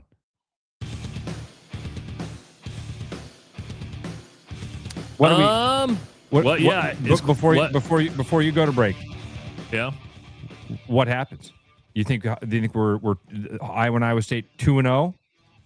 I wish I had a strong gut feeling. I think these are just too hard of games to make. I know that's wishy-washy. I know it's non-committal. But, man, I have a hard time committing to one game. I really do. I really do. I think it's easier to see Iowa State beating Kansas than it is Iowa beating Purdue right now. I'll give you that. Yeah. Hey, we were just talking about Gary Presnall. Gary Presnall is a mortgage banker with Northwest Bank, financing residential homes for the past 25 years. He offers VA, FHA, IFA, and first-time buyer loans and conventional and new construction loans. All approvals done locally by Northwest Bank. Gary can get your loan approved in 30 minutes or less. He can do it off hours and even on the weekends. He's been the state of Iowa's top producing mortgage banker for the past 8 years. He's trusted. He's local. He's excellent. And he will take care of you as you get ready to make one of the largest purchases of your life. Give him a call at 515-975-6767. Tyler Kluver jumping on with us when we come back on the Rush Radio Show, powered by Willis Automotive. Game on. Keep your edge with Body Armor Sports Drink. Bold flavors, electrolytes, and hydration that goes the distance. Grab Body Armor before the grind, during the game, and after the win. Body Armor Sports Drink. Hydration that's real and better for you. Pick up Body Armor Sports Drink on your next grocery store run or convenience store trip. This is Iowa Wolves basketball. Fast, loud, right on top of the action. Every play hits harder when you're in the building. Now it can hit even bigger. Win cash in a VIP Timberwolves trip from the Iowa Lottery. Play Cash Frenzy for your chance to win instantly. Didn't win? Enter non-winning tickets into the VIP club for a shot at courtside seats with the Iowa Wolves or a Timberwolves getaway.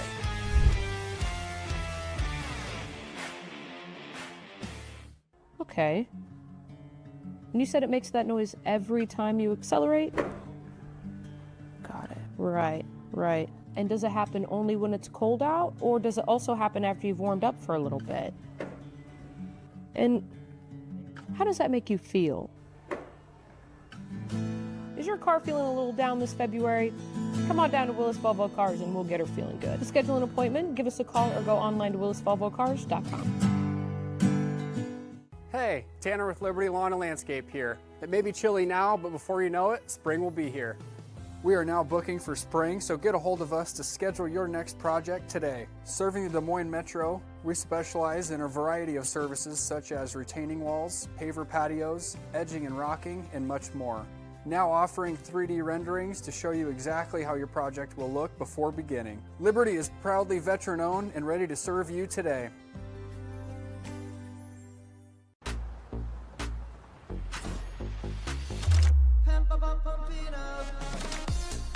A fuel choice that even rivals can agree on? Now that's worth the hype. Pump it up with Unleaded 88. Hi, it's Noel. At Fiscus Jewelers, we're honored by the fact that our customers continue to come back on purpose, and that trust means everything to us. For years, we've been privileged to be a part of life's most meaningful moments, and we never take that responsibility lightly. We proudly offer the largest inventory in Ankeny, cutting-edge custom designs, including free CAD drawings, and a team that takes the time to get it right. Thank you for choosing us year after year. Fiscus Jewelers, your jeweler for life.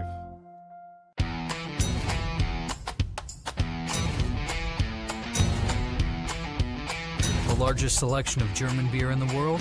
You'll find it at the Hessen House. From Doppelbocks to Oktoberfest to Hefeweizens and Dunkels, there's no passport needed for the deliciously different beer and food at the Hessen House. So grab your friends and make it a fun night out. The Hessen House, 4th and Court, Des Moines. Hi, I'm Tom, owner at Central City Liquors. Our customers love us because we offer a large selection at an affordable price. And to keep costs low for you, we don't splurge on fancy promotions and expensive equipment. This commercial is being shot on a phone taped to a stick. Anyway, we are proud to announce our new rewards program that allows customers to save more the more they buy. Whoop. So don't spend more to pay for fancy commercials. Save at Central City, where we know what's important. I told you we should have used duct tape. Your wife wants flowers. The Range Rover needs an oil change. Just like every relationship needs maintenance, so does your vehicle. Let Land Rover Des Moines help out with that with $25 off an oil change. Give us a call or schedule online at LandRoverDesMoines.com. Back like a rash you thought was gone. Travis and Ross aren't contagious, but they are addictive. It's the Rush Radio Show, powered by Willis Automotive. Welcome back to the Rush Radio Show, powered by Willis Automotive. Happy Friday to you. Hope you're getting ready for a Valentine's Day weekend. It looks like Tyler Kluber is. Normally, he's in his washed-up walk-on studio. Today, he's joining us. Is he going on a family excursion? Is he? Oh, he's in the car. He's in the. You got a minivan? Are you in a minivan? Are you a minivan, Dad? No, it's not a minivan. No, I don't. Can you guys hear me? Yeah. We got you good. Yeah. Cool. No, I'm not. No, if it was up to my wife, this is the least romantic thing I could be doing. I'm just meeting a friend at the gym this morning. I usually work out at home.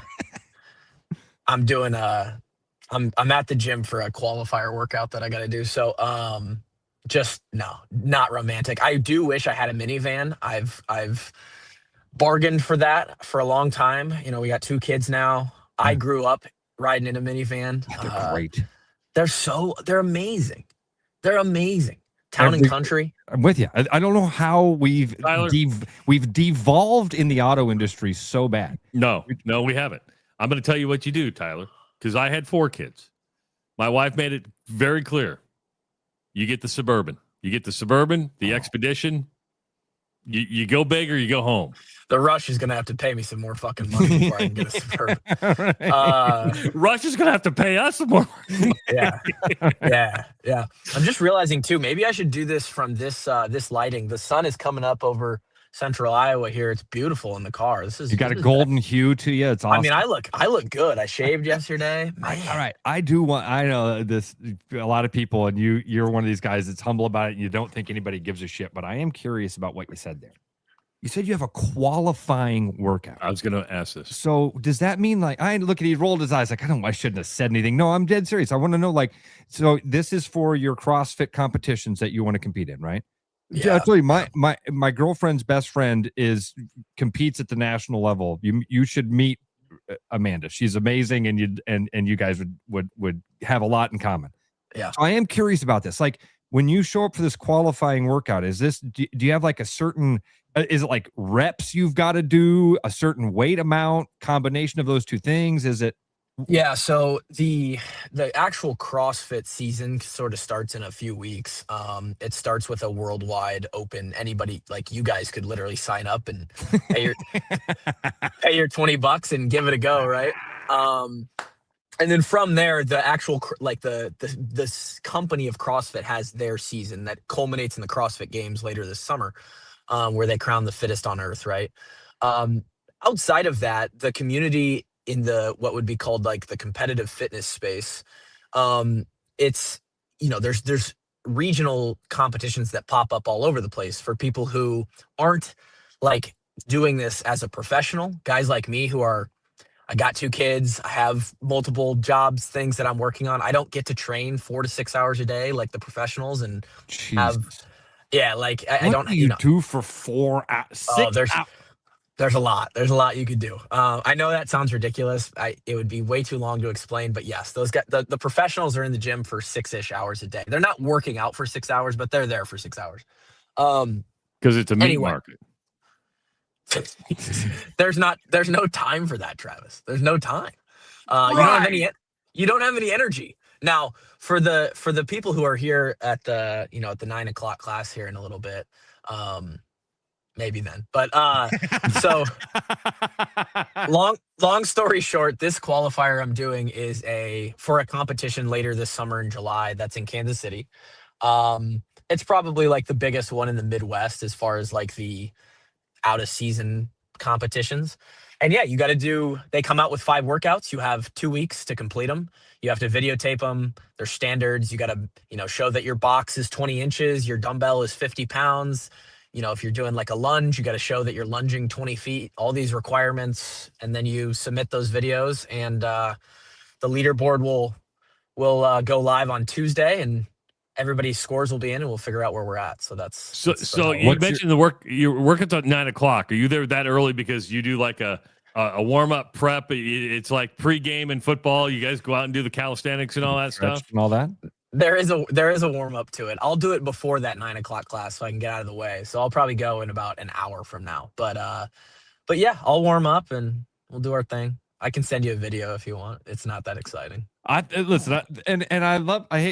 love it when people say things like, one of our commenters was like, man, when people do CrossFit, they always make sure they tell you about it. Yeah, because they're proud of it. This is what we as human beings do. When we do something that we are proud of, we say, hey, man, can I tell you about this thing I do that I'm super proud of? So I don't know what that is.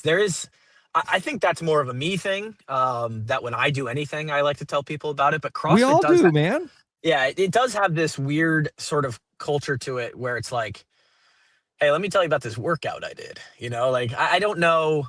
I think it's because it's so unique. CrossFit is sort of this weird niche part of exercise and fitness that is like, it's not just your average bro split where you go in and everyone knows, yeah, I'm going to hit 3 sets of bench. I'm going to hit some cable crossovers. I'll do some dumbbell curls.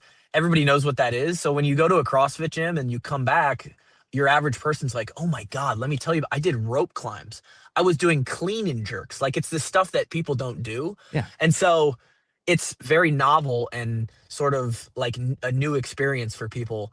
No one else cares because immediately when you bring up that you were working out, it creates, and this is the root of it. It creates this sense of like, oh, you're shaming me, or it's not. You're not shaming people. You're saying, hey, man, I'm doing something that I'm really proud of, and that's human nature to do that. No, this is Ross thinking the best of every human being, and he's naive to the fact that what you just said is correct. I mean, because Ross does not see bad qualities in people at all, and he doesn't understand the ulterior motive, which you recognize, Tyler. It's just like Tyler's going to be at the gym today, and under his breath going, "You suck, dude. Don't just get out of the gym." Well, yeah. Usually it's telling myself that. I'm kind of one of those guys, but I'm sort of in between. Like I've also done the fitness coach. Like I have 3 clients that I program for right now, who I do their exercise. I check in with them on a weekly basis on nutrition and stuff. And like I'm not the kind of person who I will tell you if you suck, like if you're just not disciplined enough. And most people aren't. Like it's just the way it is. And so the combination of, hey, you want to hear what I did in CrossFit today? And oh, by the way, you're a fat ass. That does rub some people the wrong way, but it is what it is. Because Ross couldn't do that. Like, you're doing good, buddy. That's me. You're doing good. Ross You're would be human. great in a CrossFit class because the culture is so like cheer everybody on till everyone finishes. Like you would be great in a CrossFit class. I loved going to Farrell's. I loved it. I've been to, I've done the Farrell's 10-week thing a couple of times in my life. Once to get ready for the Camino that I did and kind of get my body, kind of shock my body into it. Yeah. And I loved it. I loved the atmosphere and the getting to know and meet people and run into old friends. It was awesome. I loved the Farrell's thing, which is like Farrell's to me was always like beginner, rudimentary first step to the 100 steps that it takes to get to do like CrossFit and stuff. So I could fake it, Tyler. I could go in there and I could kick the bag and I'd be like, "Ooh, yeah, I'm going to be a CrossFit boy someday." And then I'd leave and I'd go, "Oh, I can't do this." All of our gay audience just got excited the way you said that. I'm gonna be a CrossFit boy. I'm not a normal dad. That's what Doyle used to call me, CrossFit boy. And so that was and fun. Ross wears a tank top into his workout. Yeah. And fluorescent shorts. Shows a little low back. Yeah. Yeah. So that is a misconception, is like that CrossFit is because what you see, like the fun, very marketable side of CrossFit is the best of the best, like kind of the stuff that I do. I'm not even close to on like the top level, but that is like the extreme. That's the sports side of it. The methodology is actually very, very attuned to like targeted for the every person, scalable down to a clean and jerk at 300 pounds that I could do, goes all the way down to a broomstick for a 70-year-old lady to get her to move in the same functional patterns, just not overloading the weight. I start with broomstick. You might be a broomstick guy. I'm a broomstick guy. That is what it is. That sounds really bad as well, along with the little voice I just did saying I'm a broomstick guy. You're a little broomstick CrossFit boy, aren't you? I've lost so much weight and so much muscle mass. I sat on a bench the other day and I had a hard time doing the 45-pound bar. I'm like, oh my God. I've lost so much muscle mass. I know. Come on. I know. So like when the leaderboard thing pops, do you have a place where you're hoping to be, where you're expecting to be? Are you going to be in the top 1,000? This one isn't that big. There's okay. So this one there's 2 divisions that you kind of sign up for as far as the leaderboard goes, and the top 30 will make the pro or elite division. I am hoping to be in that range. Okay, cool. Good luck. When the big CrossFit Open in a few weeks starts, the worldwide thing, there are hundreds of thousands of people that sign up for that. And for that one, I'll try to be like, I'll hopefully be like in the top 1,000 somewhere. But cool. All right. Well, I'll ask about it, even though you won't care to tell us, and nobody else wants to hear about it. I'll ask. Yeah. I'll give you. I'll give you updates. Cool. I don't know if you've been listening all week or not, but we did have some football news earlier in the week when Joe Woodley decided to go to Rutgers. Yeah. Your thoughts on that? I was a little taken back that he would go to Rutgers. I understand why with who he's working with and for in Travis Johansson. But I thought the Rutgers move was a bit odd.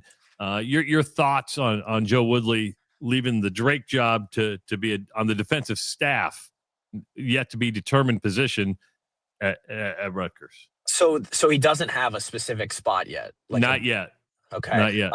And can you explain to me quickly the relationship there? So Travis Johansson was on his staff at Grandview. Johansson went to Grandview and worked his way up to head coach. He left after one season as a head coach at South Dakota. Good, and they made the playoffs. They made a run to be the defensive coordinator at Rutgers. Okay, so his buddy is DC now. Yeah. Okay. I think that's your answer, probably. Honestly, I think, and you guys know this too, sort of in the industry that like we're in. We're certain none of us are doing this for the money, getting on a camera, on a microphone, and but it's because like, and I find this more as I get into adulthood too. It's like it really is about the people, and I think like just life is about the people, and once you've met like your base needs of like, financially, I can take care of my family and I can kind of get up and live my life and put food on the table. Not everybody, because there are people chasing the dollar, but I think that a lot of people eventually find like, I want to make this as stress-free and enjoyable as I can. Yeah. There's enough things in life that are just, especially in sports, high performance, high standards. If I can make that a more enjoyable experience by going and having a relationship that really matters to me, then that's pretty big. I'm sure the pay isn't going to be too bad either. Granted, Rutgers is like $2 billion in the hole, I guess, which is wild to me. I don't know if you guys saw that number earlier in the week. About it. But Division I jobs, if you're an assistant, like if you're an offensive or defensive assistant, that's like a $200,000-$300,000 job. I don't know what the head Drake coach is, but it's probably similar, maybe not even as much. Probably 150. That high at Drake, yeah. Yeah. So I think you nailed it, Tyler. Like he has done seasons with Travis Johansson as his buddy in the room. Yeah. It was seasons. They know they like this process of hanging out with each other. When we talked to, because they played against each other, and when we talked to Joe going into those games, it was like, man, you could see it. Like I'm gonna hang out with my buddy. And so when this got announced, Travis looks at it from the business side of it. I look at it from the human side of it. I know Joe and Travis. I think it's both. It can be. It can be a little bit of both. And I think with this, it is. It's a great opportunity. You get to be a Division I with a Division I program. And more important than that, as you said, you figured out that doing it with your friend is a lot of fun. I mean, that's why I'm up here at the gym today. Like, I love working out by myself, but every once in a while. That's why I do this, man. Travis and I have talked about it. If I could, I love doing it with Chris. It was a lot of fun. Doing radio with anybody is fun. Doing it with Travis is different. This is my dude. This is my guy. It's so easy and so fun. And I'm sure there's probably some portion of it that's like, well, my buddy has the DC job at Rutgers. If I want to move up levels of this sport, like Drake to Rutgers, that's a big jump as far as level of football, right? And, if he sees himself as like, I want to be at the higher levels, then I know some people see that as like, oh, you're a head coach. Now you're going to be just some assistant. Well, that's kind of the same move that I made out of high school when I was like, I could have been a linebacker at St. Cloud State. I chose long snapper at Iowa because I wanted to be at the highest level. And I think there's probably some similar thoughts there in coaching as well. So, man, it's about solving for happiness and being less stressful, and coaching has already got to be one of the most stressful jobs on earth. It is crazy what those guys do. I did catch a little bit of your of your talk with I think the Drake AD earlier. Yeah, Brian Harden. Yeah, so maybe I'll drop my resume. Drake head football coach. I could be. Did you hear the interview with the Iowa baseball coach that we had earlier in the week? No, you had Heller on? Oh, we had Heller on, and he was talking to us because they've had some coaching changes. Wes Obermuller came back as one of the coaches, and he talked about what that was like. So that process, this whole conversation we just had, you've got your friends, you've got the people that you trust, you got the people you want to work with, right? Well, at a state institution like Iowa, when a position opens up, there's a billion miles of red tape.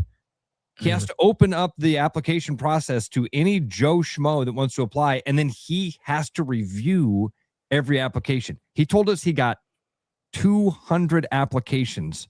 Jesus Christ. For the pitching, was it pitching coach job, Trav? Was that what it was? There was a couple different positions. So, but yeah, I mean, pitching coach would have been one of them. So, yeah, I mean, and he knew he wanted to hire. Most of his staff was gone, so he had to go through them himself, so he couldn't have somebody weed him out. It makes sense at a place like Iowa. That's nuts. That's the kind of shit that I would never want to do. See, I think here was the fun part of it would be if we could just get a hold of the bottom 5 resumes. Yeah. The group of people that he looked at and went, you got to be kidding me. Come on. He got 2 lines down. It's like right. Assistant volunteer at a D3 from, somewhere, 22 years old. No. Proof. There'd be 5 worse than that. There'd be 5 that would be like, hey, I love baseball.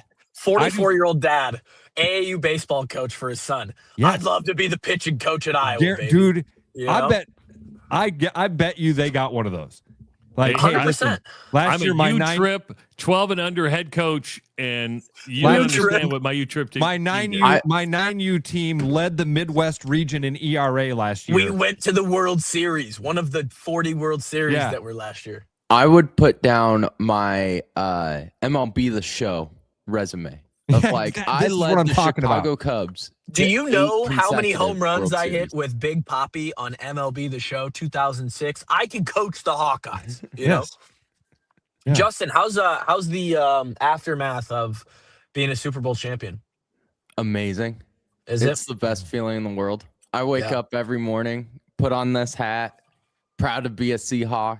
Are you It- are you it's at all awesome. worried, Justin, about the depression that's going to set in when this happy bubble bursts? Are you have you at all thought about the other shoe dropping? Dude, 2013, I don't think might have been the happiest year of my life. That whole off season was awesome.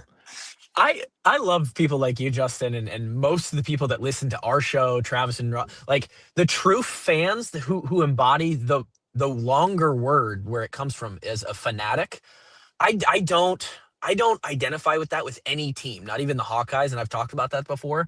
And I love and Grant on our show is a ride or die Broncos fan. He has a couple other franchises that he loves. He's from Colorado. He likes the Rockies, tough, the Avalanche. And he his emotions throughout his life ebb and flow with his professional sports team, and I just don't relate with that at all. But I love the people who it does. It's amazing. My brother and I are so different, and we're 4 years apart. My brother could care less about the Seahawks, about sports. And I remember as a kid watching the wild card game where Tony Romo fumbles the kick, and it was against the Seahawks. And my brother and I were sitting on the couch. My dad's jumping up and down like he just won the lottery. And my brother's looking at it like, this idiot. This is embarrassing. And I was like 6 years old. Like, yes, I don't know what that is. I want a part of it. So yeah, my emotions are dictated by a team in Washington. That's cool. funny. It's cool. Yeah. By the way, listen, I've said this. My buddy Bill Blank is open and honest about it. He says, I'm a 50-year-old man nearing 50, and my emotions are dictated by how teenagers play a sport wearing my favorite colors. I know, and when it's described like that, Ross, it makes it even more. It pushes me further away. I'm like, oh God. And by the way, people said earlier, Justin, you don't put on that hat in the morning. You sleep with that thing all night long. It's been stapled to his head. You get on top of Megan, and she's looking at that build beak Seahawk. Yeah, sorry, Kluve. He threw you right into the deep end there. Yes, he did. Yes, he did. That's a family show. No, it's not. Never claimed to be a family show, and I don't want it to be a family show. Don't let your kids listen to this. Yeah, no, do be that way because they'll be ahead of the curve when they go to school. Condition. Yeah, in 5th grade, Travis is the guy they really want to bring in for the sex ed talk. That's the one. Yeah, absolutely. Would you do it, Trav? Would you go into a 5th grade room to give the sex talk? That'd be hard. No. That'd be uncomfortable. I thought that'd be a faster no. I would hell This no. is I don't think you simply can't bring a bald guy in for that one. You can't. Dude, he's not wrong. I remember at Hyatt Middle School, sex ed was taught in like 6th or 7th grade, and it was the home ec teacher. Her name was Mrs. Poppenheim. That's a tough start. Was she hot? Did you hear me say her name was? No, anyway. She was born in the 30s, Travis. No. Well, think about Poppenheim. There's a lot of innuendo there. Oh, that's what I said. Bad start. I never, ever in my life, my life did I hear it that way. Sorry, Rob. Poppenheim is popping cherries, I never heard it that way. Ross just put pop, and Hyman together. He just. I have to. Before I go, I have to tell you guys. That's got to be, somebody had to have written that into my life. That can't be a real thing that happened. No, it's real. Last week when you guys were talking about McDonald's All-Americans, and then you guys brought up the Playboy All-American that I've never heard of. Yeah. And then I was listening to that segment right after the commercial, Central City Liquors, and I thought if they brought that back, a great promo would be if they could just steal the Central City Liquors theme song, and at the end it just turns into "Look at all these boobs." Look at all these boobs. Oh, you've changed that He's a song visionary. forever in my head now. And then you got the blonde in the commercial, and you're like, see now, but we don't. Geez, And I know that no one cares. That's the dumbest thing to bring up at the very end of a week on the show. It's been in my head for 10 days since that, so I had to get that out. The Central City Liquors commercial is fantastic. Isn't it so good? So good. A1. That is incredible. What a weird, wild segment. Talking about sex ed, boobs. That's what happens. Just talking about clean jerks or something like that. Oh, we're gonna clean and jerk here soon. I have to be saying her name wrong. There's no way it was Poppenheim. And by the way, you can tell that Tyler and I are the same person because we both went right there. We went there right away. How have I missed that for 40 years? I would have been laughing at that first in 5th grade. That would have been You're too kind of a soul, Ross. He is. He is. I can't believe I never heard those words come out of my mouth. Just changed Ross's whole weekend. Great being on here with you. I'm going to be calling friends when we get off the air here and being like, hey, what was her name? Yeah. She's in like the Hall of Fame at Hyatt. She was there forever. The Sex Ed Hall of Fame. Yeah. It was Home Ec Hall of Fame. It wasn't Sex Ed. This got so bad. This poor lady's legacy. Go have a good workout, my friend. We'll see you next Friday. You can show anyone how to put a condom on a banana. All right. Do we have anything wrong today, Justin? A lot. Really? No, I'm just kidding. Hey, what were the Castellanos things? Did you have it pulled up? Do you? Hurry up real quick. Okay. About 15 seconds. There's always a lot of bets on September 11th that Castellanos is going to hit a home run. There was also, they were announcing or giving a eulogy for a World War II vet in Kansas City. He hit a home run midway through. I'm telling you, it's stuff there you like go. that. And you can still buy pagers for over $100. Everybody have a good weekend. We got to go. Bye-bye, everybody. When you work with a company like Mr. Electric that goes above and beyond and makes the customer their priority, that is just a real joy to encounter these days. It was a fairly complicated project and it was intimidating. They made it look so easy and they were very professional, very clean folks. They thoroughly explain what they're going to do. It's clear that they're experienced and that they know what they're doing. Having professionals out there that can do that for me, that gives me a lot of peace of mind. Start spreading the news, 'cause it's time to buy booze, and there's only one place to be.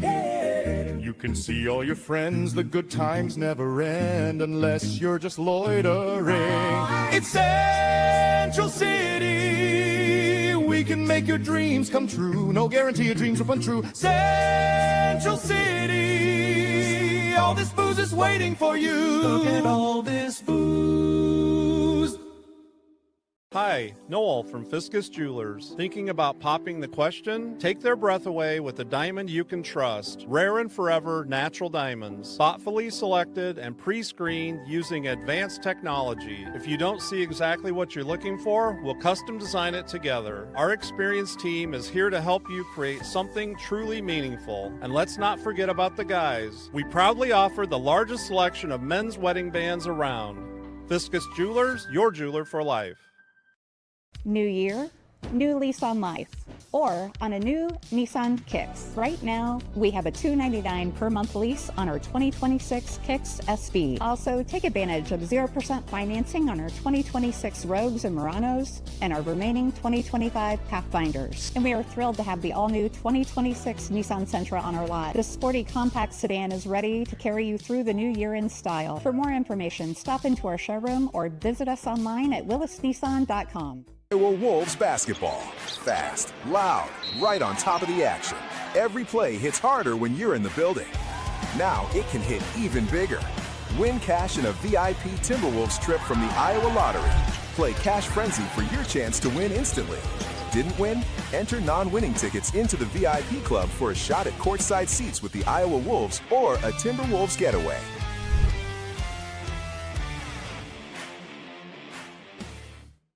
Game on, keep your edge with Body Armor Sports Drink. Bold flavors, electrolytes, and hydration that goes the distance. Grab Body Armor before the grind, during the game, and after the win. Body Armor Sports Drink. Hydration that's real and better for you. Pick up Body Armor Sports Drink on your next grocery store run or convenience store trip. Missing a quality home-cooked meal? You know, the kind Mom used to make? Lucky for you, we found her recipe book. Welcome to the High Life. Welcome to the champagne of bars. The following advertisement is for people who like to save money. Do you or a loved one suffer from chronic overspending, getting less but paying more? Then you may have a case of big HVAC. Now is the time to try Priority One. We set our own prices, which means you pay for what you need, not for anything else. And if you need a heating service or new furnace, now is the time to try Priority One. Side effects of Priority One include increased happiness, extra peace of mind, and bonus cash for whatever you want. Please use responsibly. Back to the rush. Strong opinions, weak filters, and just enough sense to stay on the air. It's the Rush Radio Show, powered by Willis Automotive.